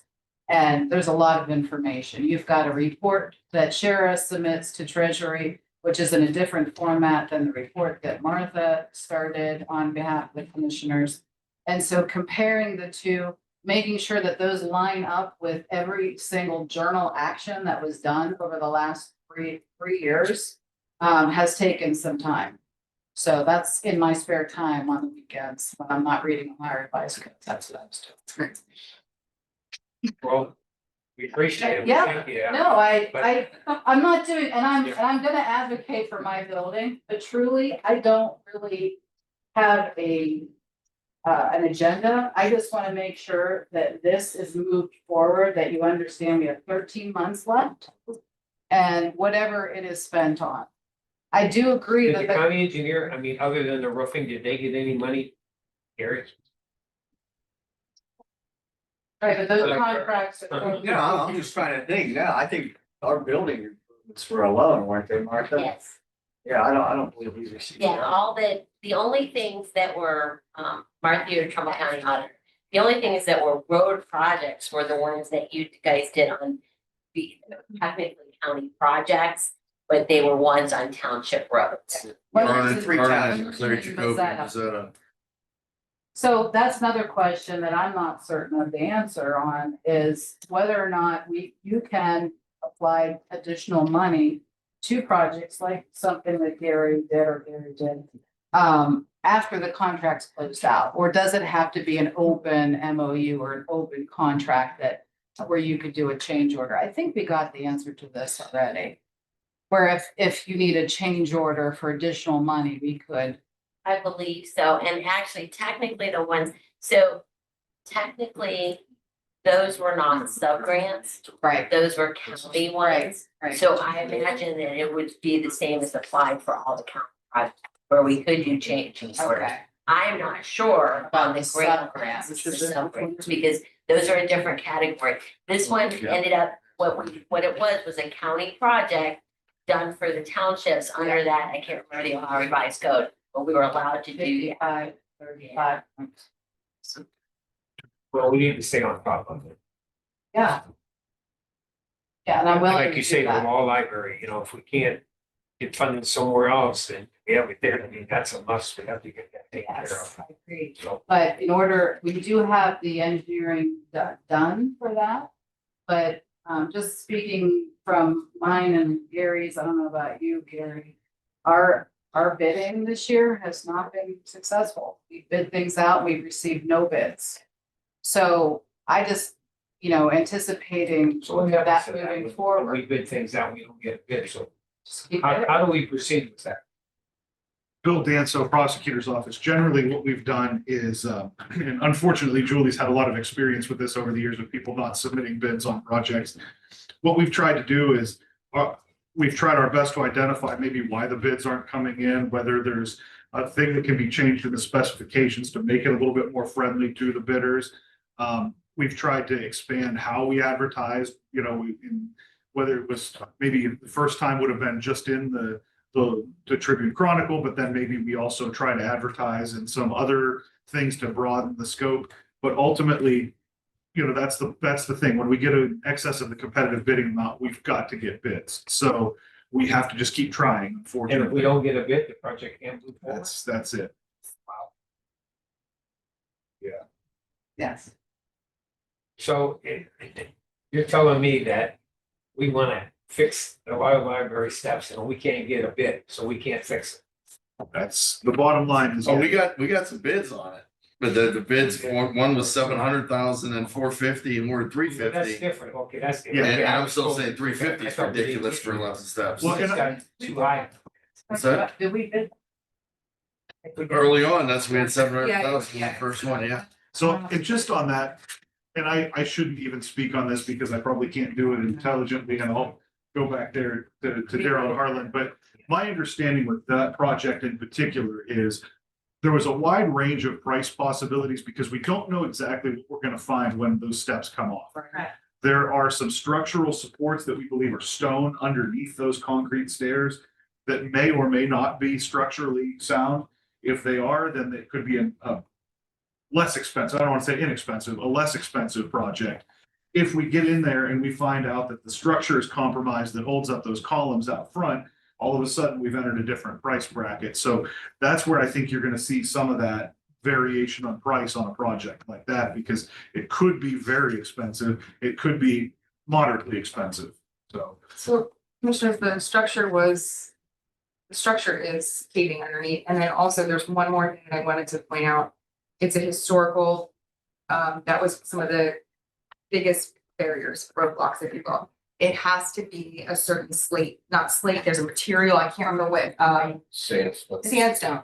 And they don't make that anymore, so to make whatever it was to make it comparable to sandstone was an astronomical amount. That was what was also driving the price, and I vividly remember that because you guys had said, okay, is there any way we can fight that at the time? And the historical stuff, I mean, no, it's a historical, if you have to do it as, I mean, that's just the way it goes. I hate to be that way, but it's on the national. It is, so that's Don't why, Give us some national historic. I know, right? Right. I know, Give us some money. that was our next, yeah. Those have been And significant. did we apply for a grant for that We're working with you right now on grants for that. through the National Historical? Yes, we got them all. The ones that are available. Now, how much was the grant that we applied for? It had a maximum, Type 80 K consulting, I think it had a maximum of 12,005 and we put it for 10. Which $1,000? Yeah. Which won't get us anywhere near Right. close. So I think it was 350,000, don't quote me, but it was around 350,000. Am I correct? Yeah. I can't believe I remember. I don't, still think Remember what about, I did think of yesterday. what you're saying. Remember the thing. $350,000 for steps. I know, I get it. That haven't been used in years. That, I mean, I like preserving history, but $350,000 for steps. But Sweat what steps. are our options? Yeah, I'm not saying What are I our agree or disagree, I'm just telling you that. So what happens if we repair the steps not to their specifications? We spent Then they be 25 put in right space. on engineering. Maybe have somebody reevaluate the engineering specifications and see they See if can. they can. No, I'm serious. See. What happens if That's the we best put way in to just go. the steps for normal function? What would happen? They take it off the list or what happens? That's a good question. We get sued. So how do we get that We in? could, we probably can't get because the sued. federal government shut down. And so prosecutors office, and I think the other thing too, though, is that at some point where you lose. I hate to say lose control, but where you lose control over that project is when it comes to structural Yeah. things. So, even if you could get away with just a basic concrete, like Still lower level, if you get down there and you find structural issues, you still have an issue. And with they're- finding- I The mean, insides were covered. that's, you know that. that's the fear, yeah, and I. They remove the steps and they use the door they're using right now. Unfortunately, it also holds up the building, like, so, that's the structural portion, I hate to do that to you, but that's the truth. The way these buildings were built historically, again, remember, this is a building back from circa, I can't even, 17, How old is that? 18, something It on would the, have it's on been the, Carnegie Building, it would have been late 1800s or early 1900s. okay. Either way, if you cut those steps off, the building is going to no longer exist, so it will cave in. So there's no way, Daryl, that you can go through a side. Kind of look and see what the structure. They did. And, They've been Yeah. open, what did they find out? there's definitely deterioration under them. It's a matter of time before somebody gets, Probably That's why use we- sandstone instead of granite. that's why we're closing down. They should be closed down. That cave's a little building, are. there's something good. Yeah. But we rebid it? Huh? And see what, Well, there's not much else we can do. I mean. I mean, right? So and you see might as what well give it a and shot. see what the price is. My recommendation is to reevaluate the existing technical specifications that were done over a year ago. I don't know if we can get maybe somebody internally or have somebody at architectural firm take a look at them and see if we can tighten them up. so that it's not as expensive, so that it's maybe a fix so that perhaps they just are safe. I don't know, because I'm not an engineer, but that's, if you're concerned about spending the money, Well, I agree with the money commissioner, left. boy, do we want to spend $800,000 for steps that. You don't have 800,000, you have 350,000 obligated, you can increase that if you choose to. Out of that 350, you spend $25,480 for Strolla Architects. No, I'm talking about to redo the steps though. That's what I'm saying, that's what I'm telling the ARPA balance is. Right, that's sort of balance. When we did the first bids, they said 700,000. We said no. Well, I I don't, that's I what think I- did the bids Yeah. before the ARPA money was put into place, I don't believe we even had technical specs. No, I feel like there was a I was here, so. There was a I remember 300, There was a so three I- hundred that's what I thousand dollar number and that's why it makes sense. It fits what Julia is saying, that the total project was allocated at 350. When Bill came back to you guys, the issue was where he was saying, we've done the engineering portion. We went out to bid, this is what it would cost. And you guys said, absolutely not, we're not gonna up the That was about 2 allocated years amount, so ago. it would have been Yeah. over. And that does actually make perfect sense. If we spent 22,000 on architecture and only 350 was allocated, and it was coming in at 317 or 350 to my recollection, then yeah, you were over. You guys did not want to extend that because you were saying, is there another way we can do it, which I understand. But we are here 2 years, I mean, it's not gonna get done, so either the steps stay closed and it is what it is, or. Would you rather have an elevator in Julie's building or steps there? It's Not a for no-brainer. the elevator, I'd go that too. as a planning director, but as a concerned citizen of Trumbull County, I would say law library beats our elevator every day. And again, my only, it's not my Because it's decision, an but historic structure. as long as we're safe, that's my, we cannot have it, cannot be a liability to the town, so we cannot be utilizing it, it's fine. Well, we got the bar association expressing us on the issue also. But my point for explaining this was not for you to discuss it, what you want to Have a do meeting today. for all of I us. just Yeah. wanted to lay it out so you understand your time frame, and we really do need to discuss your priorities moving forward. So if that is a priority for the law library, I've already talked to Daryl and Harlan about this. And Bill, before he left, our office is more than willing to lead that like we did the planning commission. The downtown fiber, again, we're willing to work with the auditor's office on that. And that affects not just our building, but 4 other properties. That's a good question. We haven't even gotten to that point yet because Yeah, ballpark, just throw something out. I don't know. I'm gonna say probably less than 200,000. But without, we stopped. Tim and I met initially with the people who would be able to facilitate the dedicated fiber line. Just to see what the steps are, and we stopped doing that when we learned that the commissioners wanted to, potentially allocate the funds for other projects, we figured it wouldn't. Isn't Warren doing a whole downtown fiber thing through the city of Warren? All buildings in Warren, or adding fiber throughout the whole city? I mean, there are people adding fiber. This would be a dedicated fiber line for security from this building, and Tim can explain that, to the planning commission building, the building department, which is next door. And also family court and a couple, I think one more, maybe veterans. I just don't recall. It's been a while. So it just would Well, we have require to stay on top of it. money and leasing. Julie, But I don't want to expend any more staff time on moving forward on these projects if it's not something that's going to come to fruition. That's, I guess, my point. real quickly, 28, 29 while you're here. So Sure. you want to do that? I don't have everything. Well, this is the study for the Lake Mosquito. We had a presentation 2 weeks ago. Don't worry about it. I don't know that this is just something that we. Well, we're gonna approve it, but I've already got it taken care of. Commissioners. Last week, we had to have it in for, Yeah. he so I did, met with Nick. you know. And then 29 is sewage treatment. What's that? That's the annual appropriation that we applied for replacing septic systems. So we're just asking to find those. Okay. That's all you then. So Yes. I'll continue to work with Sharon. She's on vacation. I'm not gonna bug her on vacation, but when she returns, we'll follow up. Okay. And anybody else that wants to be involved. Gary, do you have any input? Okay. Gary Schaefer, he's been patient. Very patient. Thanks.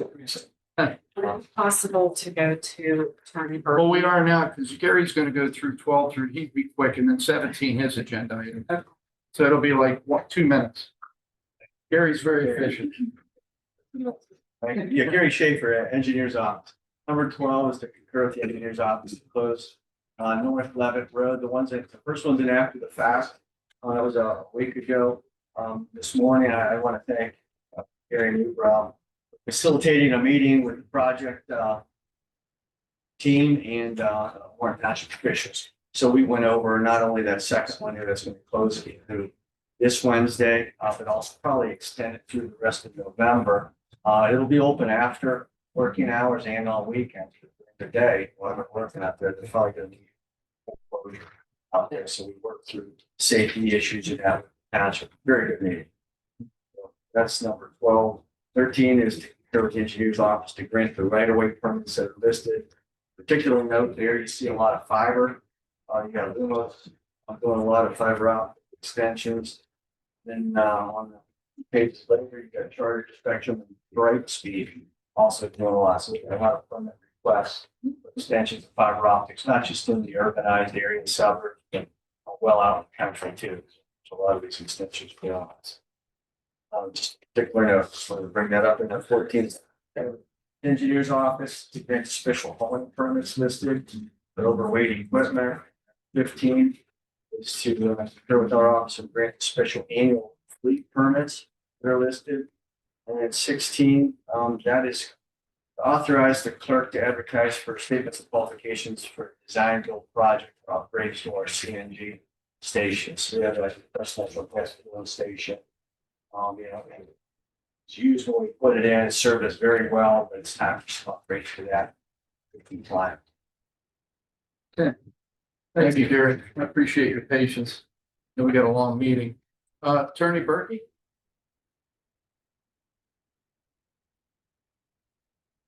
Yes, thank you. I'm here for the representative commissioners on the Niles. Weatherstown, Township, Dearborn annexation. Petition is commended. It's a type 1 annexation. The annexation petition gives, as it's now filed, gives to the commissioners no discretion. Statute that says you shall pass it at the next meeting. However, as I reviewed it, there is a procedural deficiency. I've gone over this with Tom Nader. The requirement is that a certified copy of the annexation be submitted. If it's not certified by the governmental agencies, named Niles and Webster Township. So it'll take a week or so to bring that certification in. And as soon as that certification is in, it can go on. I was just advised your next meeting is second week in November. I just asked that the matter be reset to your agenda for that meeting. Fine. Yeah, well, thank you for your patience. Oh, sir. Attorney Berkey. I was interested to sit here. We are more than welcome to say. Thank you. Thank you. Thank you. HR, I don't know, Alex, do you want to handle these? Or is this? Sure. So number 18 is to approve the personal action for the employment of Mr. Donald Daniel for the position of custodian, range 3, 0 years, 1564, in the building and vehicle maintenance department. Commissioners, although I did not sit in on this interview, my staff did in coordination with our department head, Daryl Dunnigan and or Harlan. I'm not sure if they both partook or one or the other. But we have been down custodians. We've been doing all we can to not fill them, but they felt the need was there, and I have to support them in that. They have multiple who are on either some sort of medical leave, and then we've had Trenton who left, the past couple months, so they are down. With that being said, he did pass his, pre-employment screenings, and it'll be 120-day probation. That was a union job, and we went through all of the bids and everything and did the interviews, and that's that. Any questions on the custodian? So we did lose.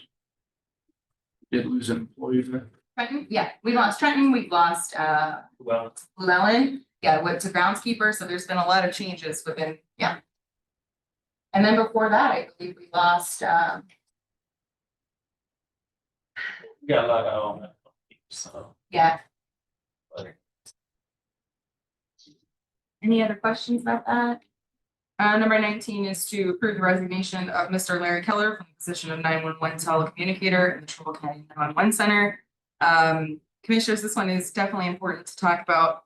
Of course, we do not like to see the loss of a 911 dispatcher.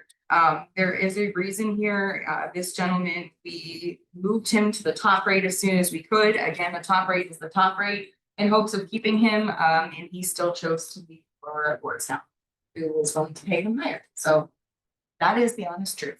We are in contract negotiations with 911 right now. I'm there every single Monday.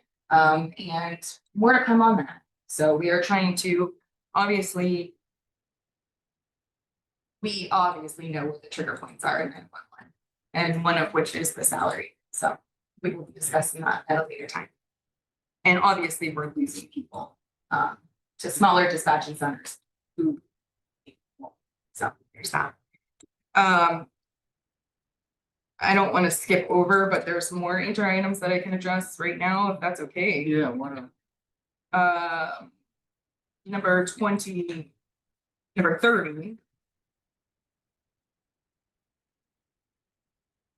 Is with sanitary, so I'll let them just take it, but yeah, essentially another resignation. Paul Moreno, sanitary engineers, one of our draftsmen, Garrett Snyder is resigning effectively from the fit. He was a great employee, we don't really want to lose him, he's going to another government agency. Do you have any, are we putting that out? for It's any our- replacement? yeah. Do you believe that it's gonna be a hard replacement? Or- I've already had 3 decent candidates that I reached out to, I was on one call back, it's open for a couple. There's been quite a bit of interest, I mean, even just recently, so hopefully they're qualified, but we wait until the job comes down and then go through all those steps. But again, all the jobs. Okay. Thank you, Bob. Daryl? Okay, Daryl Dunnigan, Trumbull County Facilities, number 20, to authorize the clerk to advertise for competitive sealed bids for 4th floor stone building renovations. This is not from general funds, this will be paid for from the adult probation department. For 21, to award the lowest responsive and only price quote submitted by Imperial Mechanical.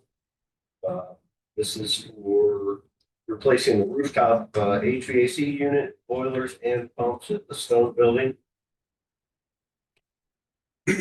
22, to award the lowest responsive price to use. Excuse me. Yes, What's sir. those funds generated from? Those funds, 540. so this project's been on the desk for 2 years. I believe there was a loan for that. Commissioners, Is there? Yeah, commissioners, this is where we need to have a discussion. So they were saying, if you want to wait for share, that's totally fine. 2, but this stone building that was given to you on the debt, I had definitely brought this to your attention. And when we got the debt at the beginning of the year saying something is off, why we're sitting on debt and we haven't moved on the project. I quickly got with Daryl. We realized that basically the project just went nowhere. I am also We're questioning. paying on it? So it's been financed, but we haven't done it. We borrowed the money. So we're paying interest and nothing. We is- paid $62,000 in interest on something we didn't even spend the money yet. And why Yes, didn't, that's correct. and why didn't we move, or, well, this wasn't You have This to was- ask your previous. I'm sorry, I can't answer that for you. But since the new ones have gotten here, that was one of the first things that I brought to their attention. Obviously, they've had to go out multiple times because there's been nothing but issues, because what we're working off of is really old, because we're working off about 3 year, something from 3 years ago, maybe even longer, I'm not sure, to be honest with you, I don't know. Where's the money? Sitting in your, Which fund? No, it's a no, At the what? it's on your estimated resources. Oh, It tells It's you. included. There's a line project. item on there. There is a project. It's included. Yes. So Commissioner, what they did, they borrowed money and it just sat there and did nothing. And why didn't we pay it off if we were gonna move on? You know, well, I guess the intent was to do something. Again, I'm HR, I can't speak to I that. understand. I mean, I have stepped in and had to help bridge the gap because, it is what it is. But I do want to ask a question though, before we get too far off the stone building. What page are we for? I mean, we paid a lot of money to do renovations already on the 4th floor. Actually, the fourth floor was not painted. That's the third floor wasn't payment. So what are we doing on the? Renovations is primarily for Tracy, she's growing, for patients is growing. And they want to get more people, I can't speak for her, but this is just, she want to get more people out there. And conference rooms and I believe another office as well. She can speak for that, and we can. And that's for which one is that? So that's 20, but the only reason I call attention to that, commissioners, and I could honestly, it's not my business, but I do feel that we should know if we're putting in hours of overtime to do labor, which we did, a lot of hours of And overtime. I will say that a lot of this, there's wall removal, building a wall. But why did we do that before do you get what I'm trying to say? Like, can we not get to a better place where we're not doing all of that and then going back and redoing all of it all? Well, it doesn't make a lot of sense. Is that the one where we took a tour and I thought the courts had the money for that? That's the 3rd floor. That's No, not that's the the 4th. No, that's, That's the fourth floor, we took a walk with Tracy, Right. I believe, yeah. Yeah. And the third floor was. But they don't have, I thought they had funds for it. They do. They do. It says no general funds will be utilized. yeah. Yeah, no general fund. I understand that, but we did use general funds to pay for it the first time, is what I'm trying to say. So why did we do that to then just go back and, I guess that's all, Well, can we get reimbursed from them? apparently not, I mean, we should have. Well, That's what I'm asking, I We don't could know, always ask. we know how much money we spent. a lot, a lot. A lot. So, Mr. Prosecutor, what do you think? I'm just trying to get us to a point where we make better decisions moving forward, that's where I'm at, thank you. That's what I was just That's gonna where I'm at. suggest, yeah. We need to sit down and put all the key parts and players together and make an informed decision before we're incurring debt, going out, now, I think we're trying to do that. All right. so, trust me, this We is. are doing that now. This is from before we were even. And Commissioners, Bill Danzo, Prosecutor's Office, just historically, there was a discussion probably 5-6 years ago, whether we were even gonna use the stone building as a county anymore because of the expense of some of the renovations that were involved. And then it was decided that there would be still a useful use of the building from especially probation department, things related to courts, things that needed to be in close proximity here. And, then we started down this path, we took out the debt, but it really wasn't, like you saw, it was never really followed through. I don't know that there was a really overarching plan necessarily, and I think that we're getting to that point now. So I think that at this point, that would be my thought is just, you guys are already starting to do it, but just setting up a better strategy for how you plan these projects, how you move on these projects so that we don't have the same kind of delays. I understand. I tell you what I would like to do as one commissioner, I'd like to set up. What to say? An inspection. I like to view the old health. Chestnut Street building. We're just gonna bring And this. let's take a walk through there and see if we can use it or sell it. Exactly. Let's Well, see we discussed exactly. selling it, but Let's we see, never moved forward. if we need more office space, if we can use it, let's use it. We can't use it, let's sell it. Okay, the commissioners, we need to walk through. Maintenance supervisor and maybe even the prosecutor's office, say, you know what, let's look at this and see how we can use it, if we can use it, and if we can't, then let's sell it and get the money in. No, I mean, we spent thousands of dollars and they tell us we can't use it, but. Well, and all we're doing, just like with this, we paid interest on some we didn't use. Paying an electric bill down there Right. and taxes and everything on a building down there that we don't. But We're if not we using- use that without spending $500,000 to remodel something, then let's use that. I agree. So Daryl, let it schedule, I mean, whenever get with us and let's do a walkthrough. Thank you. Alex, you done? Alex? For the moment. Huh? All right, 21. 22, I think we're on. Yeah. 21. Well, we already discussed why this wasn't done on 21, correct? I guess 20 and 21 are the same. So 22 is actually another part of that project. Great, that's what we're trying. Another 427. So I was gonna say it nicely, but no, I was not. That's okay. Now you're gonna- I'm just trying to make the board aware that this is all correlated to one project. That's all. And I've been saying this for 20 is separate, that's adult probation, and then 21 and 22 is the one project that the outstanding notice on. Is the 427 also? Where's that money? Yeah. That's for the roof replacement. Has that been is- borrowed? That is borrowed as That's well. borrowed too. Is the 63,000 interest on both? Yep, so the what was borrowed, I think was 1.5, don't quote me, 1.697. According to the sheet provided, it was borrowed on 3/12/25. No, that can't be right. No, that can't be right. It's But that's, a, I think maybe one to roll over. The money, oh, I'm sorry, it was a bond, no, it's still, I think they still roll over. okay, yeah, maybe. So. okay, so Every other note. just to be clear, if we vote for this, we're initiating. Well, so again, I hate to do this, but what I tasked the commissioners with a while back was doing just this, sitting down. I have a list of every single part of everything that we own in this town, of every building that we're just sitting on that we're not utilizing. Either we need to go through and start liquidating assets or whatever we need to do, but I only know that because I insure it all. We insure it all, but I have a list of all that. Then outside of that, we needed to, this debt, I caught it when we were doing the budget hearing, right? When I saw it and I'm like, wait a minute, we haven't even, that didn't make sense to me. So I started to ask questions. We figured out that we were, we did incur the debt, rightfully, whoever incurred it at that time, previous board, whatever the case may be, but we hadn't moved on it. So then we went over to view the stone building because I had other concerns of, well, we've expended a lot of money in this building already. And it is showed, I can give you that. I can tell you down to the bottom dollar. And not only that, but we were doing it on overtime. So that's time and a half.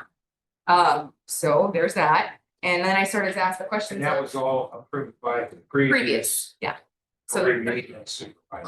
correct. And that's where I started to red flags kind of were like, whoa, wait a minute. And then, what never made sense to me was that the roof and the structure was never addressed. So we did all of that work for it to then just get rained on again. And we still have a leaking roof. and Correct. Air conditioning. So what I tasked them to do is either do we want to stay in this building because we are literally putting money into a pit, if quite frankly, or what are we doing? We need a capital improvement. We got to sit down and figure out truly best way to do this is a capital improvement. Like we just need to sit down and figure out what we're doing, where we're going with the plans. Maybe previous boards haven't done the greatest at that, but we have a chance to do it right. And you do have people here to help you. So what do we do with this? What? We'll put silk on a pig. Well, I do Sure. believe the probation wants to be there. Put it But- on. If we can find that, I guess that's up to the board. It's Well, not I for me think to the say. first thing is, let's look at the other building, Gibson. Not Gibson, Chestnut. Well, I understand that, but what about this What kind stone of building? structure is a Chestnut building? Pretty good shape? It's structurally sound. Structurally What sound. about the roof in that? It seems like every building the county buys, and we have to It's a rough. Yeah, I would have to look at the first, but I don't have it on there. I should definitely cosmetic upgrade inside, but structurally it's, How many square? You have any idea? I would have to look it up and get back to you. It's horrible space. It's obvious. Kind of like an attic, with big steps. When you see it, you'll be balls. That's where the ultimate. And then it can't be used for this. I mean, we got a court, the judge's chambers Do you right think there. we could use it for anything? I don't think there's anything we'd use it for. Nothing that I've seen a need for. No office built, no office space. I don't think we need any office space that would fit with that. I mean, it would. Well, let's take a tour and let's either, use it or get rid of it. Is this here? I mean, you're talking probation and probate court. The judge is going to want to be near his office. The probation is get out of court, walk across the street to see a probation officer. They It do isn't- wanna be there, be really, They do. but they do, I will tell you that. So I think that's, I guess what the intent was with incurring the debt, but I don't know, I wasn't here, I don't know. But I just realized that it was something that needed to. Okay, so I'm just need to be clear about something. We're being asked to approve these tomorrow. Yeah. Are we approving these?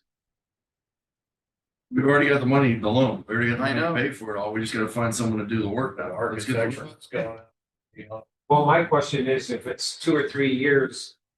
And then what happens if we get into where we need another $500,000? Then where are we at?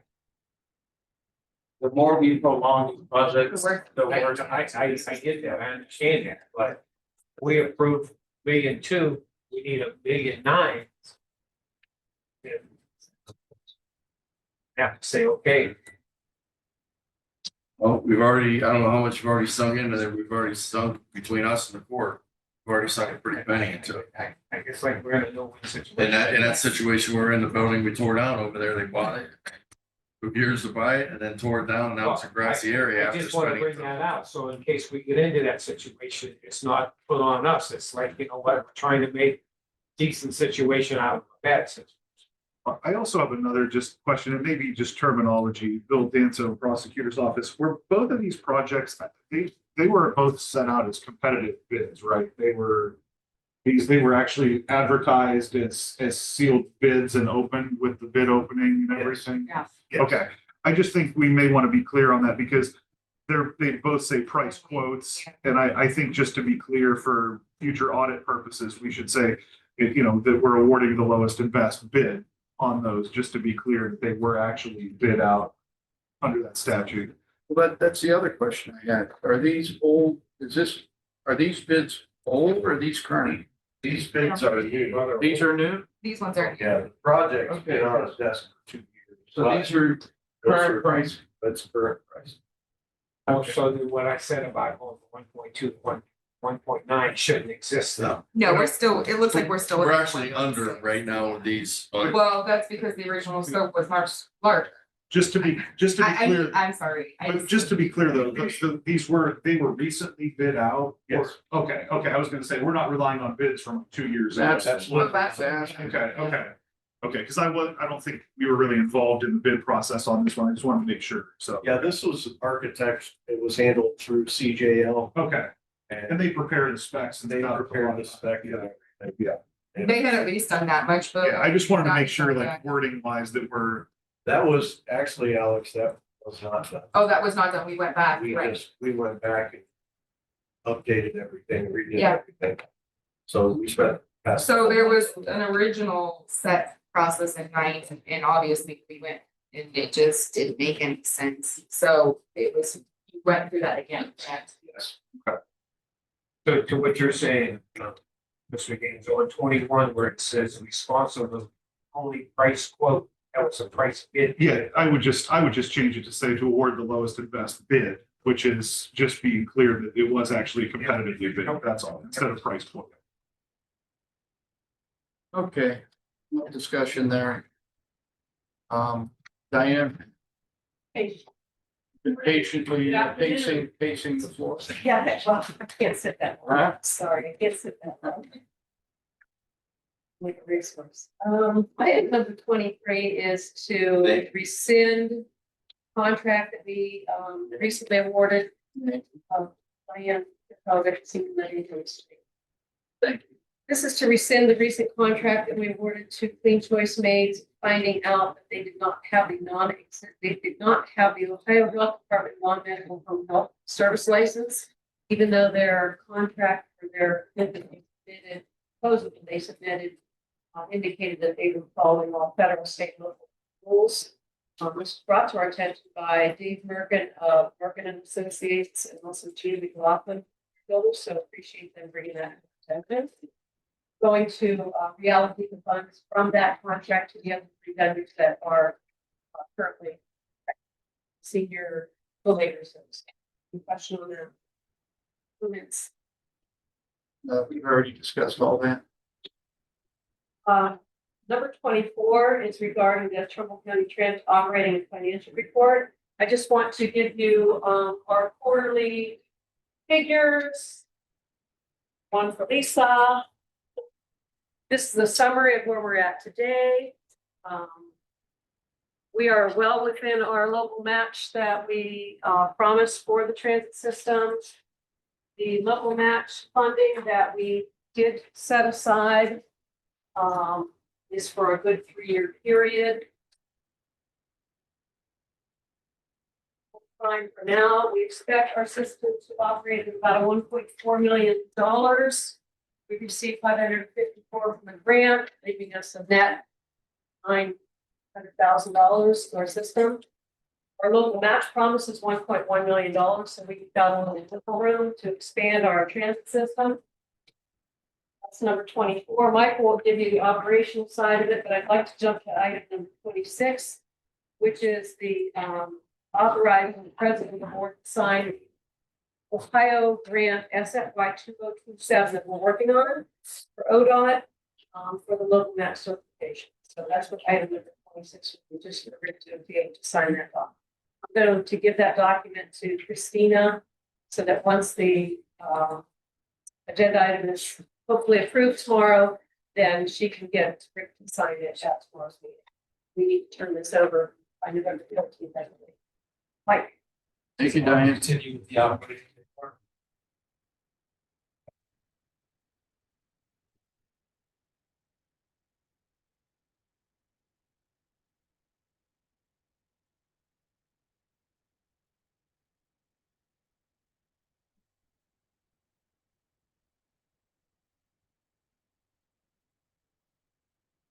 Mike Stalman from Tech Transit Sprader. I'm not gonna read through these numbers. I'm looking for first, but just real fast here. One-way trip, we've done 31,256. So we're still up over 1,655 trips. We're still on pace to be about almost 42,000 for the year. So we're still doing pretty good. But what I really want to talk about are things that are coming up. The ODOT tower review that is due November 14th. Everything is completed on that except for like site visits. And I'll be doing the site visits between this week and next week. Once I get site visits, then I get attached to it. I'll send it out November 14th. The other thing I want to talk about is the 2027 5310 grant application. The applications came out October 1st. The grant is also due November 14th. So Should be 2025 above it, shouldn't it? let's say All right. Yep, right, go to the right. There, it's just 2024. oh, my apologies. Yeah. I thought it should be 2025. So in saying that for the grant, so number 25 is our design. It's authorized Lisa or to sign the 2027 Ohio Department of Transportation authorization resolution. We've done this in the past. It's nothing unusual, but she has to sign it, put on the journal of action, and engage them. And number 26 is for Rick Hernandez, president of the board, to sign the Ohio Department of Transportation local match, and the 27th is for Rick Hernandez, president of the board, to sign the application certification. So basically, these are the things, these certifications plus the resolution have to get attached to the application when it's sent. And once I get them, if the application is done. So once I get everything, I'll get it out, I'll send it to you. And the other thing, is that we are applying for $600,000 for this application. Local match is 120,000. This is a competitive bid. Doesn't mean we get 600,000. It's last time we got. Yes, we've got 5. So it's whatever we. That's for 2027 or 2027. And that'll all be done by November. Yeah, it's gotta be to ODOT by November 14th at midnight.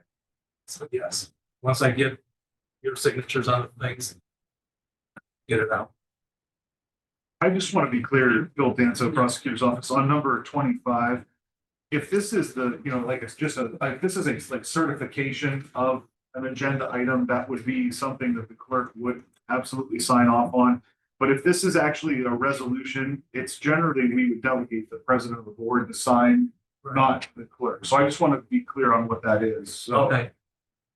Honestly, where I originally seen it way back when, I thought it was supposed to be the president of the board, but on the ODOT actually it says. So I'm wondering if that may be like a certification that this is a true and accurate agenda item that was passed. If so, then that's appropriate. That's what it is. Normally, if it's an actual agreement, then we would probably authorize the president of the board to sign. But if it's just certifying the copy of the resolution, that would be right. I just want to be clear. Right, and basically, and I apologize, I should have brought the resolution with me. Basically, the resolution says what kind of commissioners, president of the board, Hernandez, and then eventually the clerk certification. Right. Yes. Okay. That's Okay. I mean, that's basically there's like. Well, we can help look at it if need be, but If you that's want to look that's at it all. again, but I'm pretty sure I think you've looked at it. Okay. If you want to look at it. Okay. Sure. So that's my reading. Mr. Chairman, I have a question if I could. Mike, we're getting into budget stuff for next year. Yeah. We're good for 2026. We'll be good by November for 2027. I understand you expressed interest in retiring. When is the best time for you to retire? Because January, February, March, I know you've inquired on those 3 months. When is it best so that when we make a transition to the next move, we make as commissioners, whether it be having another Department of Transportation head or going in a different route, when is it going to be best for us when you are at your least amount of work so that when we bring someone in or do whatever we do, we're not affecting applying for any grants down the road that cost us? Commissioner, appreciate the question. I would really like to do this in an executive session. This way, whenever you want to set that up, just let me know. Whether it's an executive session, because I can more than one thing that I want to do in an executive session. We have a set schedule for tomorrow. We have an executive session. Can we do that on tomorrow's? We might be able to, depending on, we just have to make sure it fits in one of those G1 and 1. It's going to be about. Well, you'll be here. I do have a question for you. What time do you think that'll be? Because I do have another 1 o'clock meeting. One of the contractors. I mean, this is a longer agenda, but we've been going pretty quick. I would imagine be an executive session. We can take that first in the executive. 30. Yeah. How far is your meeting? I'm going to go see a couple of caravan. They're on the Mahoney Avenue. So they just want. What time's that meeting? Yeah, you'll be able to hit. Yeah, it's like Maybe you call him today and tell him you might get a few minutes. yeah. I mean, it was supposed to be today, and I moved it to tomorrow. So, but yeah, that's fine. If you want to do that. We just, as we budget, we need to know, because there's gonna be, there's gonna be different things here that we need to know that concretely, and being that there are certain times here that are busier than others, that grants need to be put in. We don't want to miss a beat either as we make the transition. That's fine. Thanks. All right, Mike. Thank you. Gary? Gary Newbrow, sanitary engineer, there's item 31. There's still no drive project complete. You need to get these final assessments out before the end of the year. Pay balance can be appropriated, properties. On here for Trumbull Drive project, it did not come in under budget. It's a competitive assessment, public hearing, or $75 foot, and 1984.86 for service connection assessment. And those were the assessments we're going to have to establish here for the project because they come in slightly over budget. This was due to the fact of I did the estimate for the ARP funds. After that time, prices inflated significantly for construction by the time it actually got built. So, yeah, and we had the ARPA funds in there for 350,000 of it, and we came in with a total project cost of about 616,000. Cost was somewhere around 590. Anyway, So we're 26,000 over. Yes, Commissioner. In over 30 years, that means that the combined sewer districts over a 30-year 0% combined sewer districts can have to contribute extra $1,000 per year. All right. Well, you kind of scared me when you said over budget. I was thinking like 500. Well, no. It's not ideal, but you know, it's not the end of the. All right, which gets us to item 32. This is for the Elmero Water Project. We got a little bit better news here. On this one, you can see the OEWC grant covered 750,000. And we had I'm missing a line in there. Oh, there it is. Lisa, when that came over, you said I'm covered by AR. I'm sorry. I'm covered by ARP grant. And then nothing. And on Elm Road, we had 1,322,075 of ARP funds, 750,000 OPWC grants. And then you can see we had a little, about $500,000 debt. That resulted in front footage assessment of $41,519 per front foot. At the public hearing, that was at $59,9436. We actually came in at $8 on the frontage assessment. And at the public hearing, the service connections, we estimated $1,500 per service connection. It actually came in at $838. We always got that in hand. So anyway, this is a good result on the Elm Road project. We came in well below standard assessments that were estimated in the public hearing. Now, do you notify the property owners that both of those came in lower than anticipated? Yes. By letter? Lisa has a order of letter, both of these projects on your letterhead. You'll fill those out, back to me, I'll take it back. We got a payment coupon that we add to my office. Those will all get mailed out tomorrow afternoon. How many people? Project. I got, Says 69 right here, so okay, Total. we had. Yeah, 69 service connections, but there are some vacant properties out there too. I think our total number of letters is like 99. Yeah. So Yeah.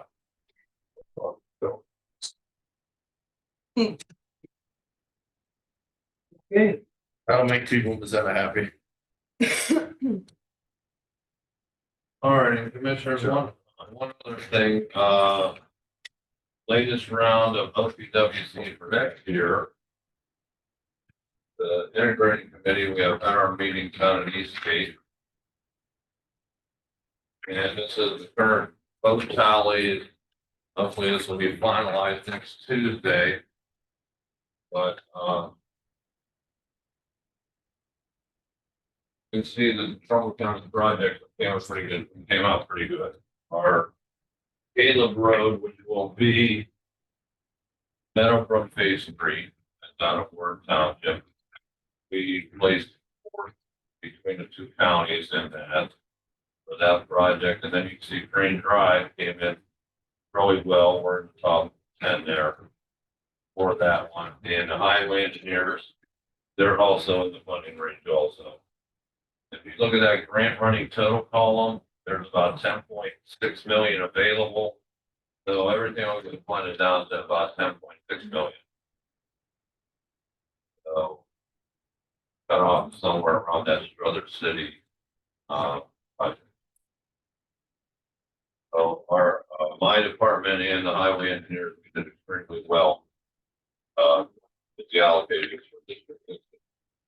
All right, well, there was a letter in Facebook post, was that a Cat Song Timberline and Green Run received $225,000 for through OPWC. That's not correct. Where's that at? Their number right here on the second page. It's 75 points. What that category under small? Right. There is another pot of small government funds. I don't know if they got it out of there. Did they appropriate that yet, or did they just refer smaller ones to that? I'm not sure. So remember, they just voted on this, or no, they're not allocating these till November 5th, right? Right. And then they'll allocate to the next next one. Tuesday is when they will finalize the list. Because I had questioned that, I said, After oh, we got the it, and story, then when I got this email, it said that we hadn't received it yet. But just one clarification, it's All right. not. And do we have any others up here? I guess Warren City, there's a Harper Township in I there, just Harper put City, in Trumbull County Lordstown. one. Yeah, there's plenty of other villages and cities and townships in Trumbull County. If you look through, you can see. Portland City, number 3, that's a good one. Gerard City, number 2. So they went all the way down to about 77 points. 10.6 million. If you look at that running total, that's what's available. And that's more than what they had last year because that new bill was passed, the voters voted on in the last election. Champion, Liberty, Howland, we did really good then. Yes.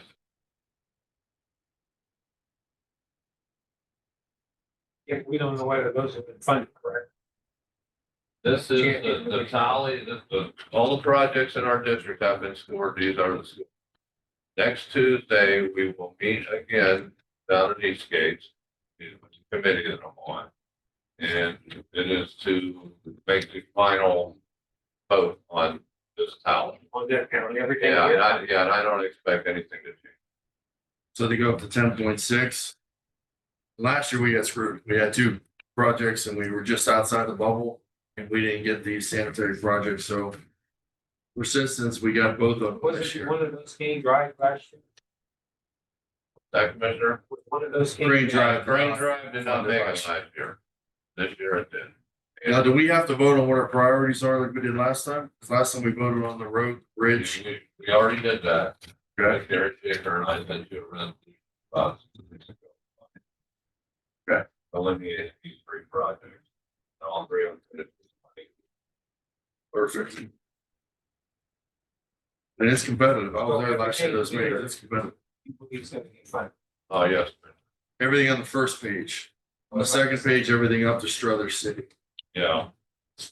You see that Champion column? You see Township. that column? Grant running total. Yes. This is the request then.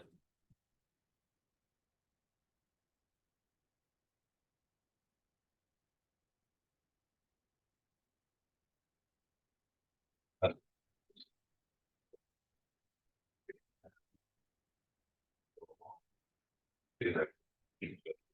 I. It's somewhere in here. Oh, okay, all right. Okay, that's where we're gonna draw the red line. The ones that are below this, if they're township, they can go into the small community fund and then they try to get consolation prize. They still get their. So to fund everything on these two, we're at 17. Yeah, yes, if it was for everybody. So how much money is in that small community fund? I don't have that with me, because I never have anything in it. We're the county. I So really don't who deal with that applies small for government. this small, who applies for this? Each township applied for that? There are applications they put in for this. Each township has that on their own? Yeah, yes. Now, the highway, I do know that the county engineers for each county, smaller township, they'll actually prepare the applications for it. But it's done by each, for each township. Yes. Get a few more in there that hopefully will make the cut. Marford, Brookfield was at Bristol. Hubbard City. Bristol. Last year, they didn't get to about 10 of them, I think it was, so we were at 2 of them, just outside the bubble.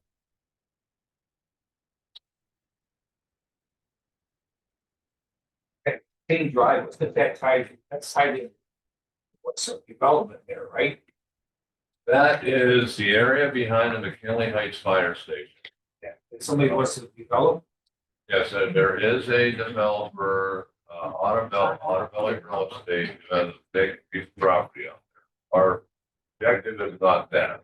There is a, but all the of my objective- neighborhood behind the that. objective is if we get that, and he can start developing.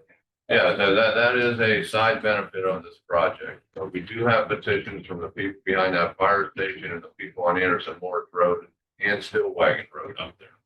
So we are getting this in as part of those responses and those petitions. So when and if this gets approved, will you notify him so he can start developing it? Start Yeah, building Bill, now, believe me. He goes to these OPWC meetings. I've seen, I just want to make sure, He knows. because we're gonna need housing, and he's willing to start developing. We need to get the water lines up there. Got just going, water in. This is part of the So Still what's Wagon. needed to get the water? This is part of the Still Wagon Road water line project too. Same area. Where's that at? We had the public hearing. That's when we had the hearing We had to at the fire get station. the section of Anderson Morris Road to join the project. I've been down there talking to Niles and we need to go ahead. The next thing is to get an engineer to sort of expand our drawings and take in these other little extra sections. That's one of the things on my list. Get an RFQ out. And put it in engineering service. Okay. Thank you, Gary. Okay. 33. This is the Veteran Service Commission, Veterans Office Report, monthly activity. Very good. That Carmichael was here. See the 2025 monthly report, tourism. We were adding an executive session.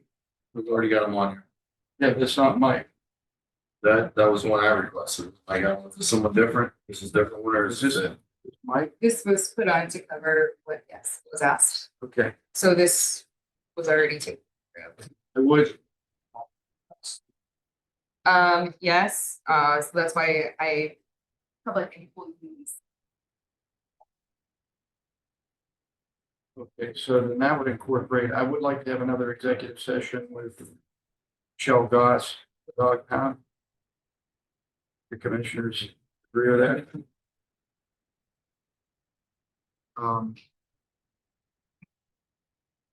So that would be covered under importance. If that's what, I don't know what I don't know, but if that's what you. That would be under a different code. No, no, It's that's- considered employment. That I believe is considered something else. Well. So I can, what I can It do could be is, a discipline, okay, so I need the whole G one, I'll add the whole G. Yeah. That way it covers all of us. Yes. for discipline. So G one encompasses employment, dismissal, investigations, hiring, firing, discipline. Claims, yeah. Okay, so while we're on that, so Michelle's here before I get to. Phil. You want to- Yeah, Michelle, Trumbull County Golf Board. I was just here to, see if, we had made a decision on that. Yeah. We were to discuss today, Yeah.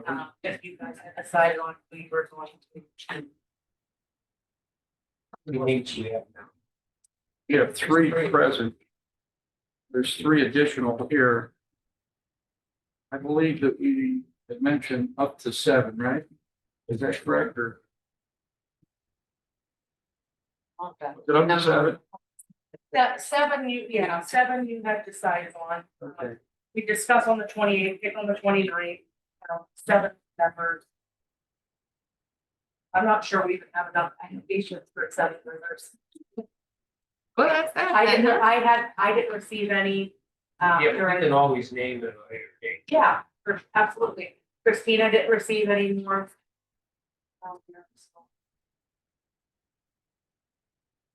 Did you happen to look at these, Michelle? Well, there's 4. We already got 3 on there, so that would make 7. Yeah, those Oh, are is there the 4 here? Yeah. Oh, there is 4 here. I recommend we go with these 4, then maybe to hit this is the deadline, we got 4. Yeah, and the only question we have is about the animal friendly. You can serve on that. Be no different than Jason serving on it. The only difference is if we go to their property, then that would make a difference. So Jason recommends we go to his property. Yeah. He's exempt that. Be the same. Well, They'd have to not vote on it, they'd have to abstain. I get all that. Then we asked the prosecutor, he never got back to us. Yeah, because it was an advisory. So the Ohio Ethics Commission, it takes a hard stance on not necessarily providing for advisory panels because of the day where commissioners is still the appointing authority and make the decision in coordination with your department head. But again, this is where I think Bill was kind of trying to tell the board this scope that I've been trying to kind of get you guys to narrow down. Is where this becomes really important. So if the scope is to find and vote on a new place, they could bring you recommendations, but the vote still comes from you guys. So I guess either way, either Jason and or animal welfare would then have to recuse themselves. The good thing about that is if there's still 3, that could be 3. So if there's 4, let's say it was 2, that could be problematic. But with 3, at least if one had to recuse themselves, then I guess you would still. And again, their vote is in an advisory capacity, not in an actual, you guys make it. I just made it. Correct, Yeah. yes, that is important, yes. Actually, I think maybe it's good. That kind of offsets. I guess that's kind of when you look There's at an offset. There's animal welfare, there's, Commissioner, I mean. Yeah. And then again, it's not fundraising, it's just advisory, and if we vote, we ultimately have to vote on it. I mean, it's probably been about a month since we. Yeah. So I agree. I get it. Name them and move forward. Okay, sure. So they can start meeting and get some work done. Great.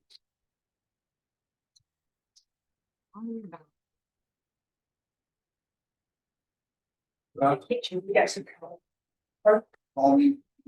Okay. Okay, we still have the We got senior levy. Historic Society too here, so. You're okay? What's that? Yeah, you said something. I said we should appoint a commission and senior levy. Remember. Oh, I need a file. Okay, Joe. I think he's referring to the planning commission membership. Yeah, And senior Jason. living. Oh, the membership. At senior levy, here's planning commission. Did we post these, Lisa, or when did we post them? What was the deadline for these?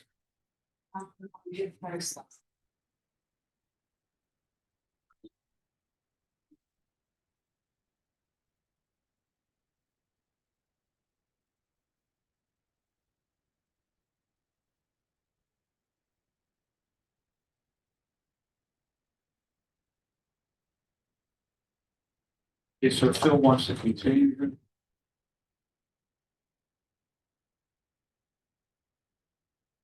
Mr. Davies. Don't have any problem with that, do we? As long as we post it and we have a deadline, people will all get their application. Why does Mr. Davies have 2? Or did I just get 2? Lisa, these are the same, right? But I think. Mr. Davies? My bad. Huh? My bad. Oh, that's you? That's me. So we have, You should have 3 in there. You should have Bill Pegg, Mr. Davies, and then another one. thing your name's on, I'd be appointing you. I did not. Yeah. Oh, you should have 1 for James Walker. No, I don't have Jamie Walker.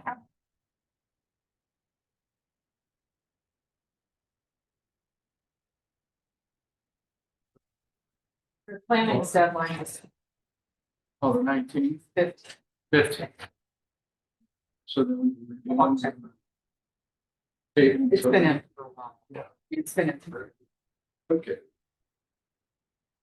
Okay, while we're waiting, Senior levels. oh, we have the senior levy too. But I think you're good till the end of the year, aren't you? I have 1 that's vacant, but I said wait until you're doing the year end. And of the year end 3, I know 2 are interested. Senior levies. Did we vote on it? Yeah, but it needs to. No. Filling a term, and now you need to Reappoint. Oh, 4 years. okay. And he was willing to agree to that. to the end of the year, Yeah. however. But in I years know, past, I They've know. extended it into the 3-year. I just want to avoid that. You want to make sure it gets on. So we have 2 after. For the end of the For both of you. Yeah. Position. 3. There's 3 that are going to expire at the end of the year. We have 1 that's still open, so it's 4 positions. Well, but Did you get any additional? I don't get them. You get them. So I never even This is see all this we got. process. This is all we got. And we posted this with the deadline ending when? I believe it was the 17th. Are you trying to go 1 or all 4? So if we, I can approve these, tell we you- still need 2 I more. can tell you of the 3 that are expiring, 2 of the 3 want to continue. So I'm telling you that for Stina and San Lemon. Okay. So the 3rd one is Dominic Marquez, and he hasn't said, and I think he is stepping back from a lot. What are you asking for We're tomorrow? gonna need an Anything? additional 2 then? We don't need an additional 2 after Sam and Right. Thank you. Come on. See. So I mean, I'll be before the end of the year because. What happens if it's even then they don't have forms. Oh, yeah.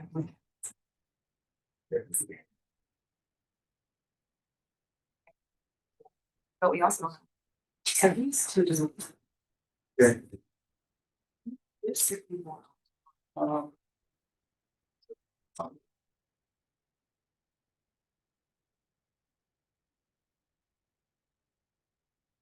Yes. I can make sure I have one. Thank It's you. been a long meeting. I know. It's all good. I'm a relative patient. I'm gonna pass around the folder that has our most recent newsletter. My name is Ryan. I'm the planner of the Trumbull County Historical Society. I'm Director of Operations now. Stephanie Permetti. Inside has our newsletter, our most up-to-date newsletter. It has information on our digitization services, some information about our calendar events, and then also the Museum of Science Fiction events here that we're working on. How's everybody? Ready for lunch? All right. All right, I'll keep this really quick, because I know this has been a long. So, since we received an operating statement from the commissioners, we would like to do a better job reporting back to you. So that's all. Okay, so in fact, we've reached about 7,000 people this year through programs, events, outreach, field trips, and tours of the Southern Museum and the Johnstown systems. We had every single 4th grade student in 1 of the schools participate along with JFK, come out to Millionaires Row and brief history of work to say. This includes other community staples such as Family Day, Oktoberfest, Ghost Walk, pop items like Underground Railroad Bus Tour, and the Regimental Museum in a Box. Essentially, things in our collection that were a session that we have duplicates of that kids can actually interact with the district. So that is all the way out to Brookfield to Kinsman, everywhere in between. We've also first time we've ever offered this digitization services. We received grant funding last year in 2024 to purchase a large format 5 resolution scanner that can digitize maps and fingerprints. This is the only scanner of its kind between here and Cleveland. And this year we decided to offer services for its first year. Since we started this program, we have scanned items like family scrapbooks, photo albums from community members, so that they have a digital copy to keep for themselves or share with others. We're also in the process of scanning all of our maps, blueprints, and oversized photographs. Currently, there are over 25,000 items scanned into our software and our website. Successful. We want to be transparent about what we collect. We've also done a little bit more of AmeriCorps outreach this year. We are hosting a full-time Iowa History Service Corps member, Emmy Varner, who is working with many of the 32 historical sites in our county, which is the most in the county. She started in September and is connected to Ballard, Kingsman, Weathersburg, Graceville, Brookfield, Historical Societies. Emmy is also helping us with outreach planning for the Trumbull County Historical Society. The goal to meet with each of the 32 groups throughout Trumbull County between 25 and 26 and collect data about their strengths and challenges. Our hope is that we can better support each of the 32 groups if we have a clearer sense of what their needs are, so that we can either provide services directly or we can match certain groups with other groups. So we have also been supporting the Bristol Historical Society to raise funds to preserve the Civil War Monument, which is currently about 60% funded. Their monument is the oldest Civil War monument in Ohio and the second oldest in the nation. So if you'd like to donate, there's a good we also, for outreach, we work with the Trumbull County Veteran Service Commission and the City of Warren to work on the banners that you see around downtown Warren. Today, we have 196 banners. They'll come down and have Veterans Day on Memorial Day. Last year, the Trumbull County Historical Society officially merged with the Sutton Museum inside the Warren Trumbull County Public Library. And through a partnership with YSU, we are in the process of transcribing over 900 letters written mostly from Vernon, North Bloomfield, and Brookfield between abolitionists in the 1800s. This is one of the most significant collections of letters written between conductors on the Underground Railroad in the state of Ohio. And our goal is to get this information to researchers and universities involved. The Sutton Museum will be moving out of the library into the Morgan District Center in 2026. We've also partnered with YSU's Explore After School program at Maryland Brookfield, where we partner with them to do educational programming, whether that's going to sites field trips or bringing things like museum box to that to learn about bringing ties to our national history.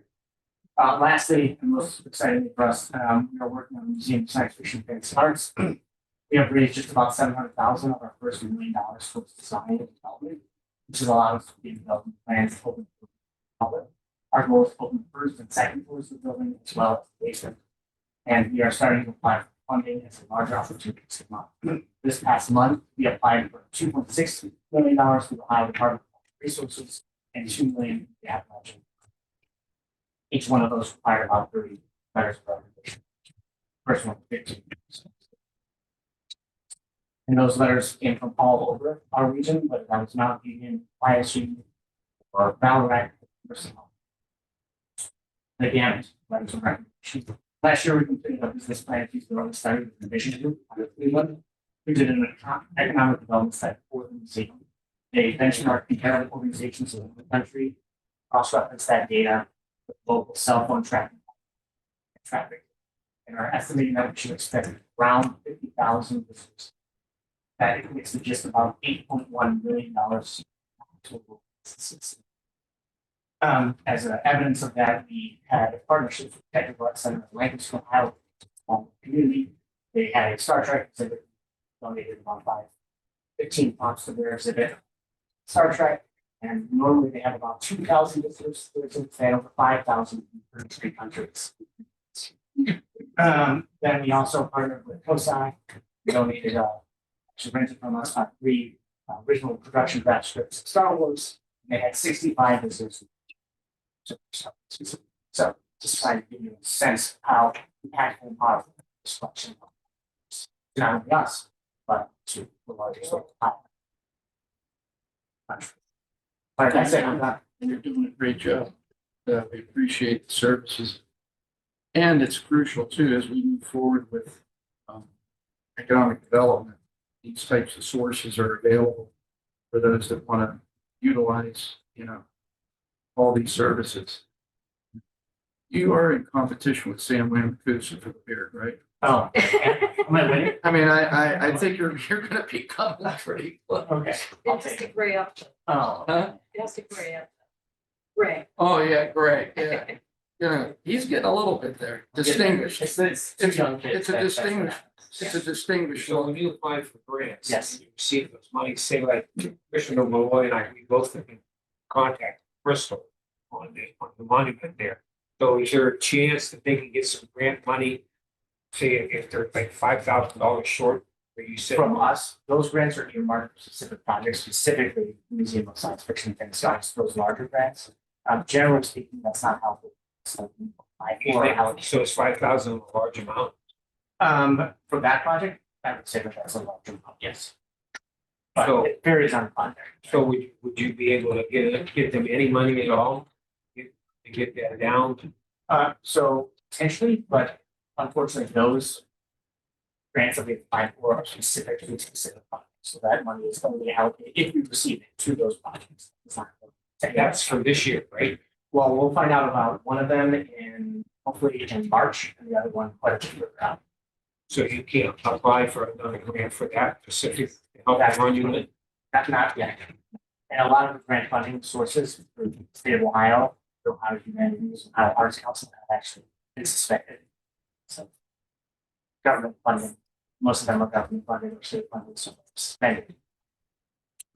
But you would think that would kind of move up the ladder. This is the second oldest monument in the state. Commissioner, they're at 63%. They just posted this 2 weeks ago. They're gonna have it funded probably by the end of the year through their GoFundMe. I think it's called Zezzy or It's called Zeppy. Zeppy. Yeah. Yeah, I contributed. If anybody else wants to go on the historical website, there's a link where you can contribute a dollar amount.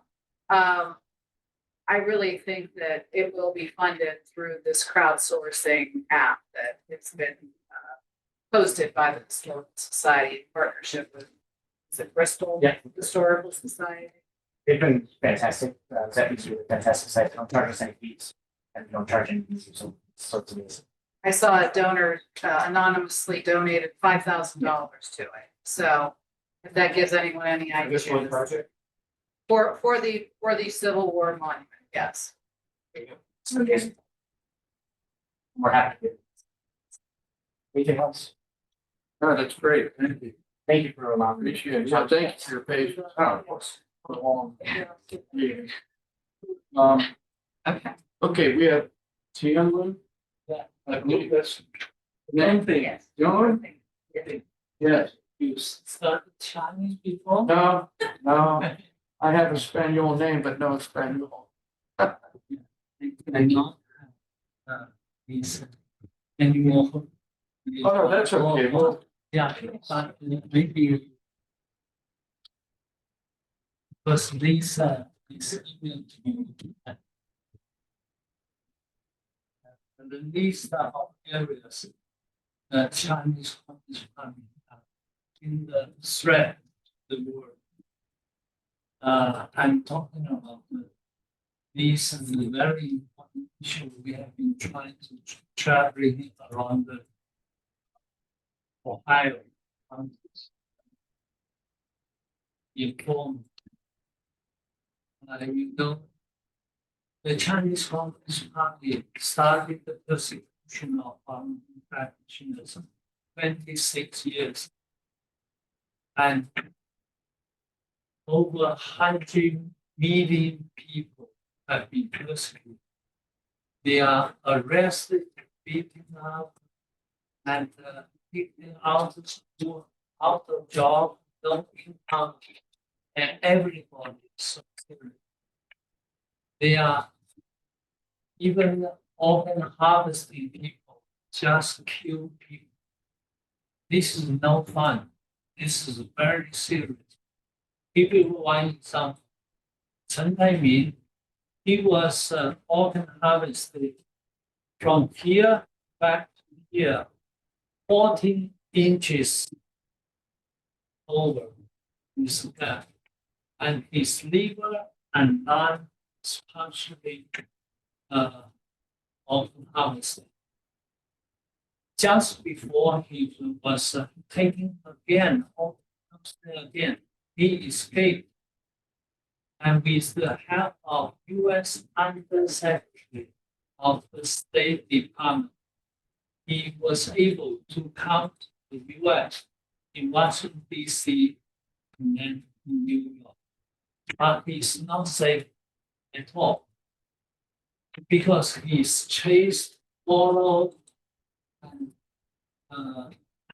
they created an auto accident trying to kill him and also broke into his house. But nothing was stolen. He wasn't in.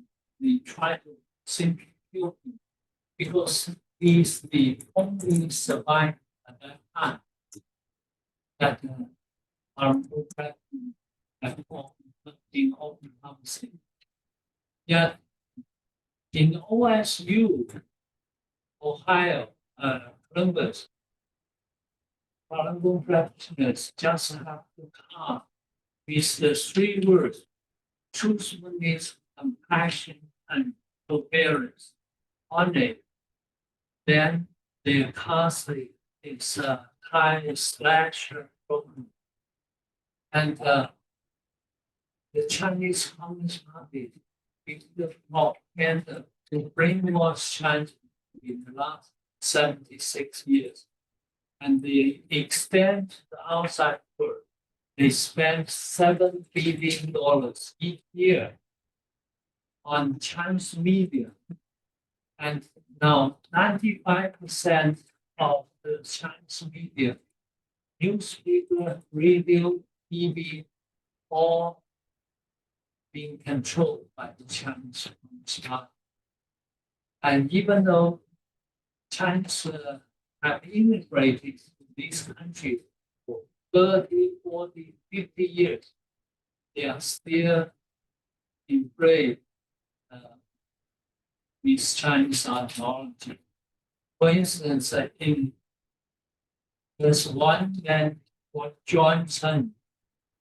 He was trying to bribe the internal revenue staff and trying to say and Shen Yun is violating the tax law and evasion as well. But that in the internal revenue staff is happened to be an FBI. So on the he was arrested on the spot. And also another person working with him and to do the same thing was also arrested. These are all the propaganda of making this happen. And the Chinese, they also influence the Western media. They spend money to buy the ads, the whole session in New York Times and Washington DC and so on, and Washington Post and so on. So people, when you read the newspaper, they do not recognize that's the ads. And it's all created a problem, created hatred. They say US is bad, democracy is bad, the Japanese is bad. So that's why Chinese people, when they came to the United States, they hate Americans. And when September 11, that's the Trump power, the powers of Trump. And so they came in to say, oh, it's good. That's why the Chinese people have very twisted mind.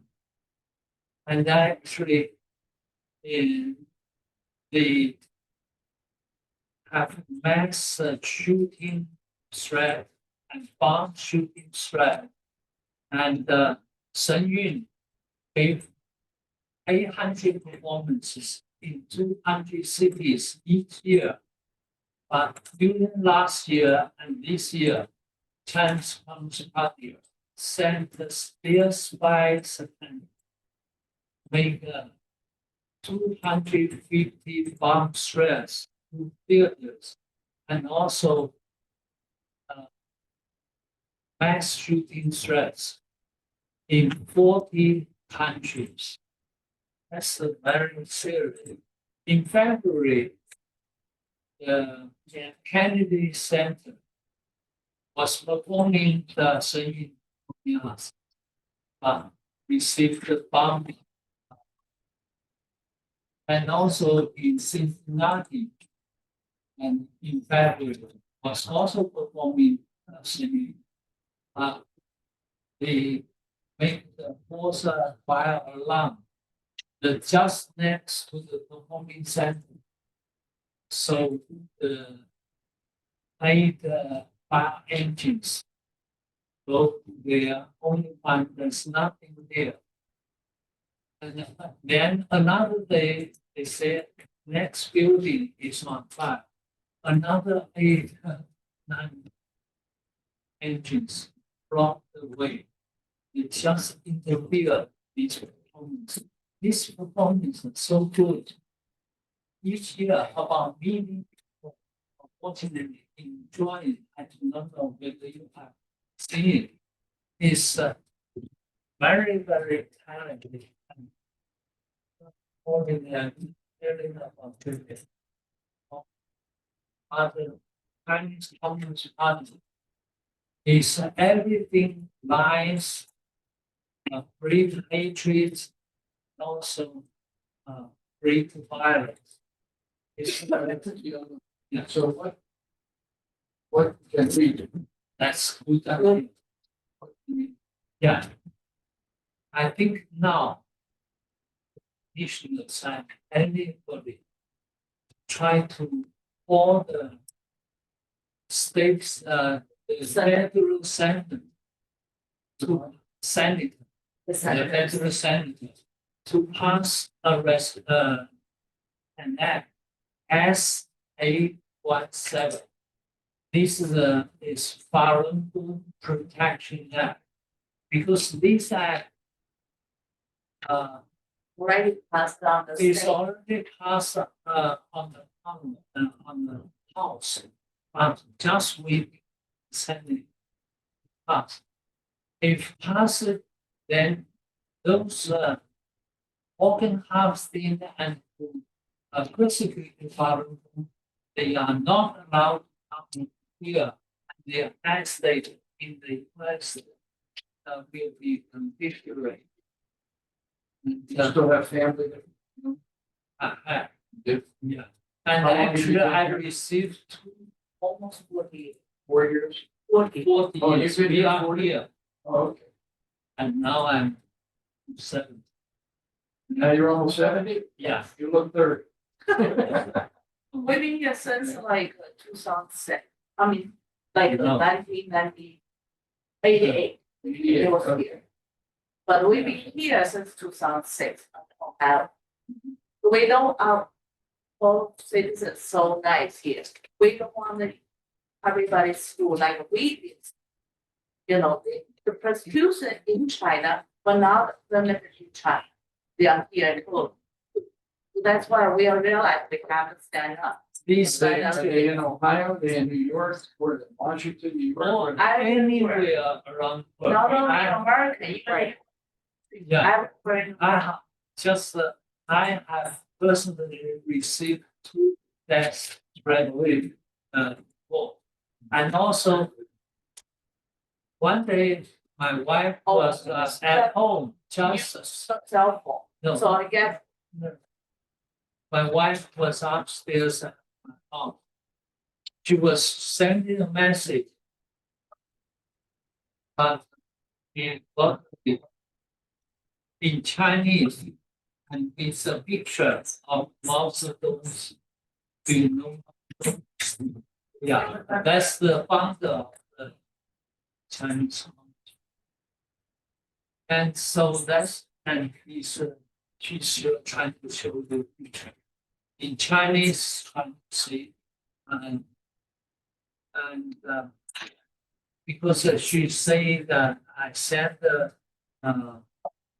email to the senator ask, but I forgot to put that figure in my text.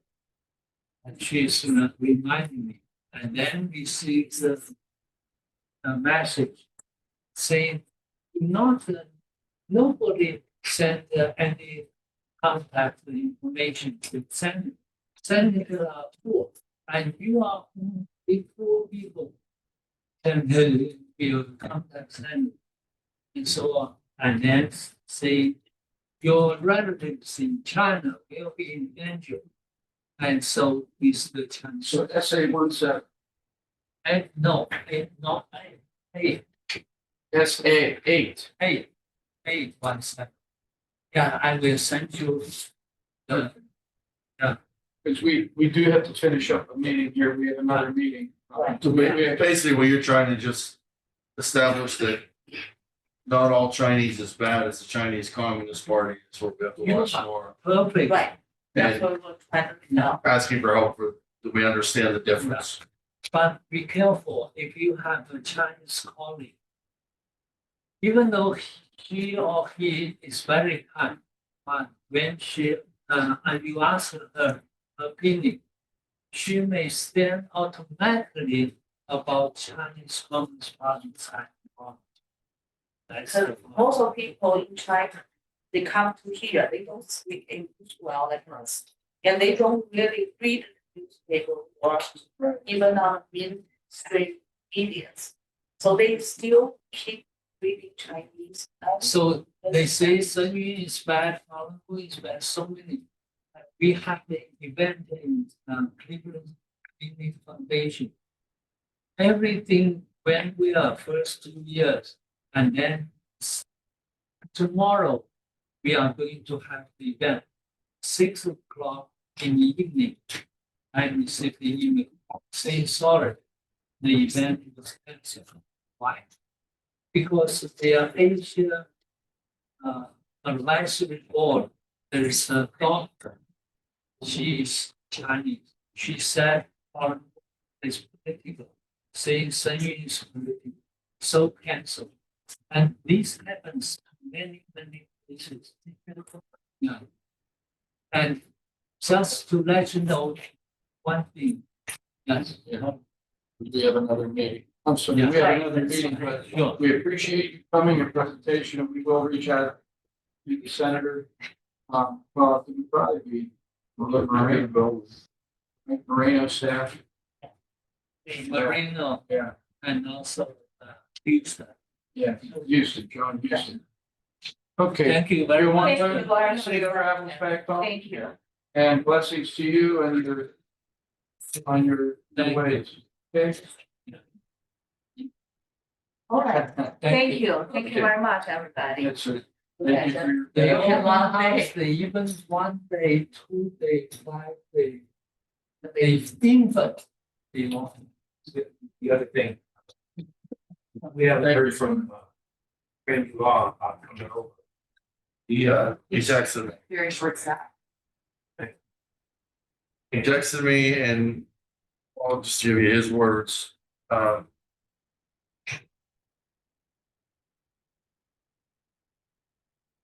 He wants her, he thinks she's best. And he's not gonna recommend getting rid of her because he thinks he's best represented their experience with the court job representing him to do his job. Has he seen what we've seen? He said he doesn't watch Facebook, he's not following into all the Facebook and local politics drama. He's just looking for what's best for him. And being that she worked in clerk court, she understands what he's being charged with contempt wise, not doing the job, because she did the job there and understands that the tasks the judges are asking him are possible for him to do on a short staff thing. Where's That's the his short staff at? he lost 2 of his employees that went to the judges. They moved upstairs, took different positions. And then the judges are getting on him saying, hey, you're not getting this work done quick enough. And he's like, that's because you just hired my 2 best people. And now you're telling me I'm not getting this work done. He had down position and then 2 that left to transfers. When other positions came open with the judge, which left him very short staffed there, trying to catch up and do the work. And that's what the contention is, and couldn't get a lot of things filed the right way. The judge apparently is charged him with contempt for not getting it done. That's when he needs representation to fight back and say, we're very short staffed. We're getting. Why does it, why does it need to hire 2 people that he wants? That'd be an HR test. Oh, simple question. I think he did, but he said it's gonna take them weeks to months to understand the When did job. these people leave? How long? Just recently, over the last couple of months. So to me, you lost 2 people, those people are vital to your office, you about there, are those union? Yeah, so I'm sorry, I'm not sure. We're talking about the title side, the clerk side, or the criminal? Clerks. Great. Okay, so Why he's short staffed over on that side? sure. So the answer that I got was obviously we know that his chief is not available. Right? That's just that. Yeah, Yes, that's, correct. no, And then we're talking John- about his staff. Right, but then Mr. Blue is also not available today, so he is literally the only person over there. We're not talking about that. I'm not Oh. talking about. We're talking about the judges taking his employees and him not having positions filled. Yeah, they filled. That they've been filled since then. But at what time frame? What are we looking at? Why is he saying he's short staffed from back then? Why did this occur with the judge that? I He can says he's speak to his short-staffed. operations, but I can tell you that the staffing positions have been filled over on the And- clerk side. Recently, within a Yeah, in month? the past, like, probably 3 to 6 months, 3 months, 6 months. 3 months. So it's not a staffing issue. I mean, they're new. I don't know that they are up to speed. I mean, there is a training period, of course, but I can't speak for. I don't know anything outside of what I know. So So then maybe what he said, that's the truth. I don't know. Yeah, that's the question. Is he short staffed or isn't he short staffed? and then I mean, I will tell you too, they get lunches and I mean, it's a unique job, so I don't know. They've had some disciplines there. He's had some disciplines with people that have had time off and he's had some illness from what he said too. I just didn't want to get into all that. I mean, obviously people call up sick, yes, that's going on, but I don't know, I'm not there, so I couldn't tell you truthfully. I don't. And I, like I said, I haven't seen what you're talking about, so. He's saying that you'd be asking. why- I recommend you do some homework tonight and see what But you the think. problem is. If I listen to what Bonanza was saying. He has the right to pick his representation. And the court And the court already comment, approved please. that also, so how can we say no? Read your emails because we got some I mean, no, emails. I understand that, and I trust you guys in what you're saying, but how do we say no when you have? And that's fine. If it's his call and the prosecutor's call, that's fine. I just want to be on the record Well, saying I don't think condone we it. need to put that in a resolution, or some way saying that. You know, this was strictly on what the courts. Judging. It's a tough situation because it is have to statutorily acknowledge. I understand that. However, everything does show that this was the clerk's choice of legal counsel, and during the comment, it had to be approved through the comments as well. So, but I can understand what you're saying. The Board of Commissioners is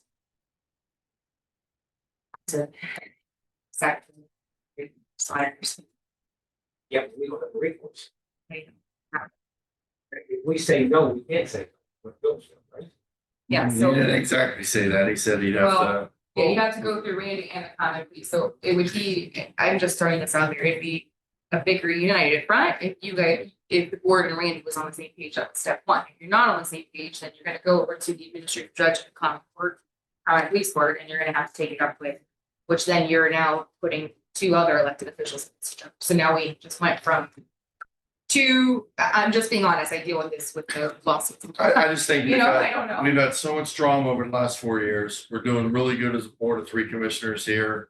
I don't want anything that's going on in any other department, clerks, prosecutors, wherever to affect the momentum we have moving forward right now. And this is the distraction to the extent where we're getting accused and blamed and drug into this mire of whatever's going on in Mahoning. And I think we just need to cut ties with any of the negativity stuff and move forward with the mission that we were elected to do without the dramas, if as much as we can avoid it. I don't disagree with you, but if the prosecutor is saying we can't do that, then how do we do it? That's my problem. Well, And like I said, that's above our pay grade for them to make that decision. If they say we can't. Court of Common Pleas is saying that they approve that, so. Do you reach out to them, say, hey, are you guys aware of what's going on? I think If we voted, we should reach out to Mr. Law and find out his try mindset. to. Well, they probably didn't want to do it in a public setting, just like Mike here. I Yeah, mean, but I don't think we should do that. Second, No. Not with an elected official.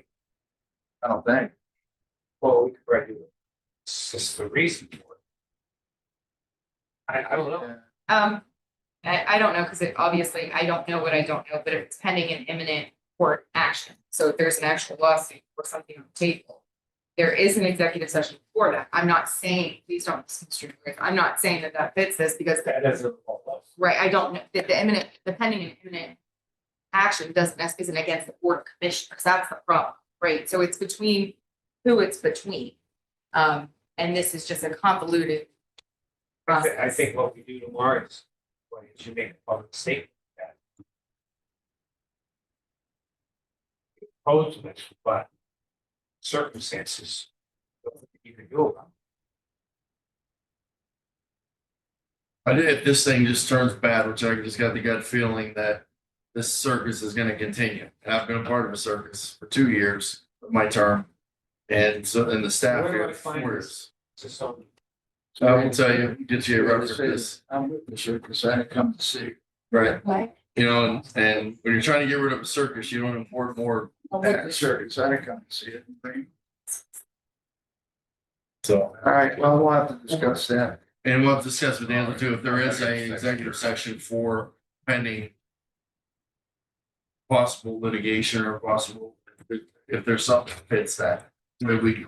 Yeah, and I mean, again, I do know that that is for when we are, for when the board of commissioners is sued, but you're not being sued.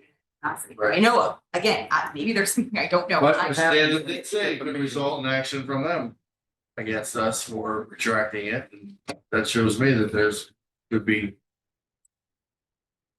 Maybe let them think, I mean, we put them on the spot here, let's let his department think of and act on it. And put their heads together on the fourth floor and figure it out. Especially with, well, I'm not gonna go. Yeah. It's a lot of stuff. We just need to stay focused and keep the course we're on, because we're doing a lot of good and we got a lot of momentum the last couple of weeks, and we don't need any setbacks, too much good's going on. Like I said, I haven't seen it. Yeah. I'll fight it, so. So Oh, I, if you react to Facebook, that's all you, right. and that's what people want you. Yeah, there's a lot of false stuff going around right now. This could be part of it. Ridiculous stuff. AI and all that. And Danny knows about that. Yeah, I just saw, I did see that one. Well, she's getting good. I'll tell you what, Publicity out of it. that AI stuff is scary. When you look at how realistic this stuff can look, I mean, one thing like doctoring a picture, Yeah, when they can make somebody almost. gets your move and voice. dance, and the things I've seen You look good. in the last couple of weeks, yeah, it tells on me, it's got a wedding ring on. But Yeah. it's Different hands. different hands, but this is leading to, I mean, this is 2025. I get it. What's this gonna be like in 2027? This is why. I mean, we're gonna get a picture of Commissioner Bernard murdering someone in front of the courthouse, and This is Hopefully why. not. you know, it's front page news because it's Anything- AI. Anything you see on the internet, you have to take with a grain of salt. Anymore, you can't believe it. They're not even putting a disclosure that it's AI. That's a problem. You know, there's one thing, you know, putting it on, Well, but I think, disclosing. I think the voters are smart. You would hope so, but I mean, some people just said, I won't mention names, but somebody said, I thought that was really Denny, and they're smart people. So, There's all kind of stuff. Yeah. Over this last couple of weeks is, we're hitting on Terrible. we got. terrible. You just gotta ignore it, guys. Don't look at it. I don't. Well, look I've at been it. ignoring, I don't respond to it. That's fine. They can, say what they want. I don't respond. As long as you think you're doing the right thing, that's the only thing you need to do. That's it. Keep doing the right thing and worry. Well, Madam The Clerk, more they hit you, the more they know you're. oh wait, we need a motion. No wars and elections, deal with all the other stuff. We just need to focus on the work. I agree. And I've said this before. We may disagree, but we'll walk out of here. We don't let it interfere. And I think the healthy debate is Oh, good. you need a signature. Motion to adjourn. I'll second the motion. Mr. Bernard, Yes. Mr. Malloy, Yes. Mr. Hernandez. Yes. They were. Yeah. Um,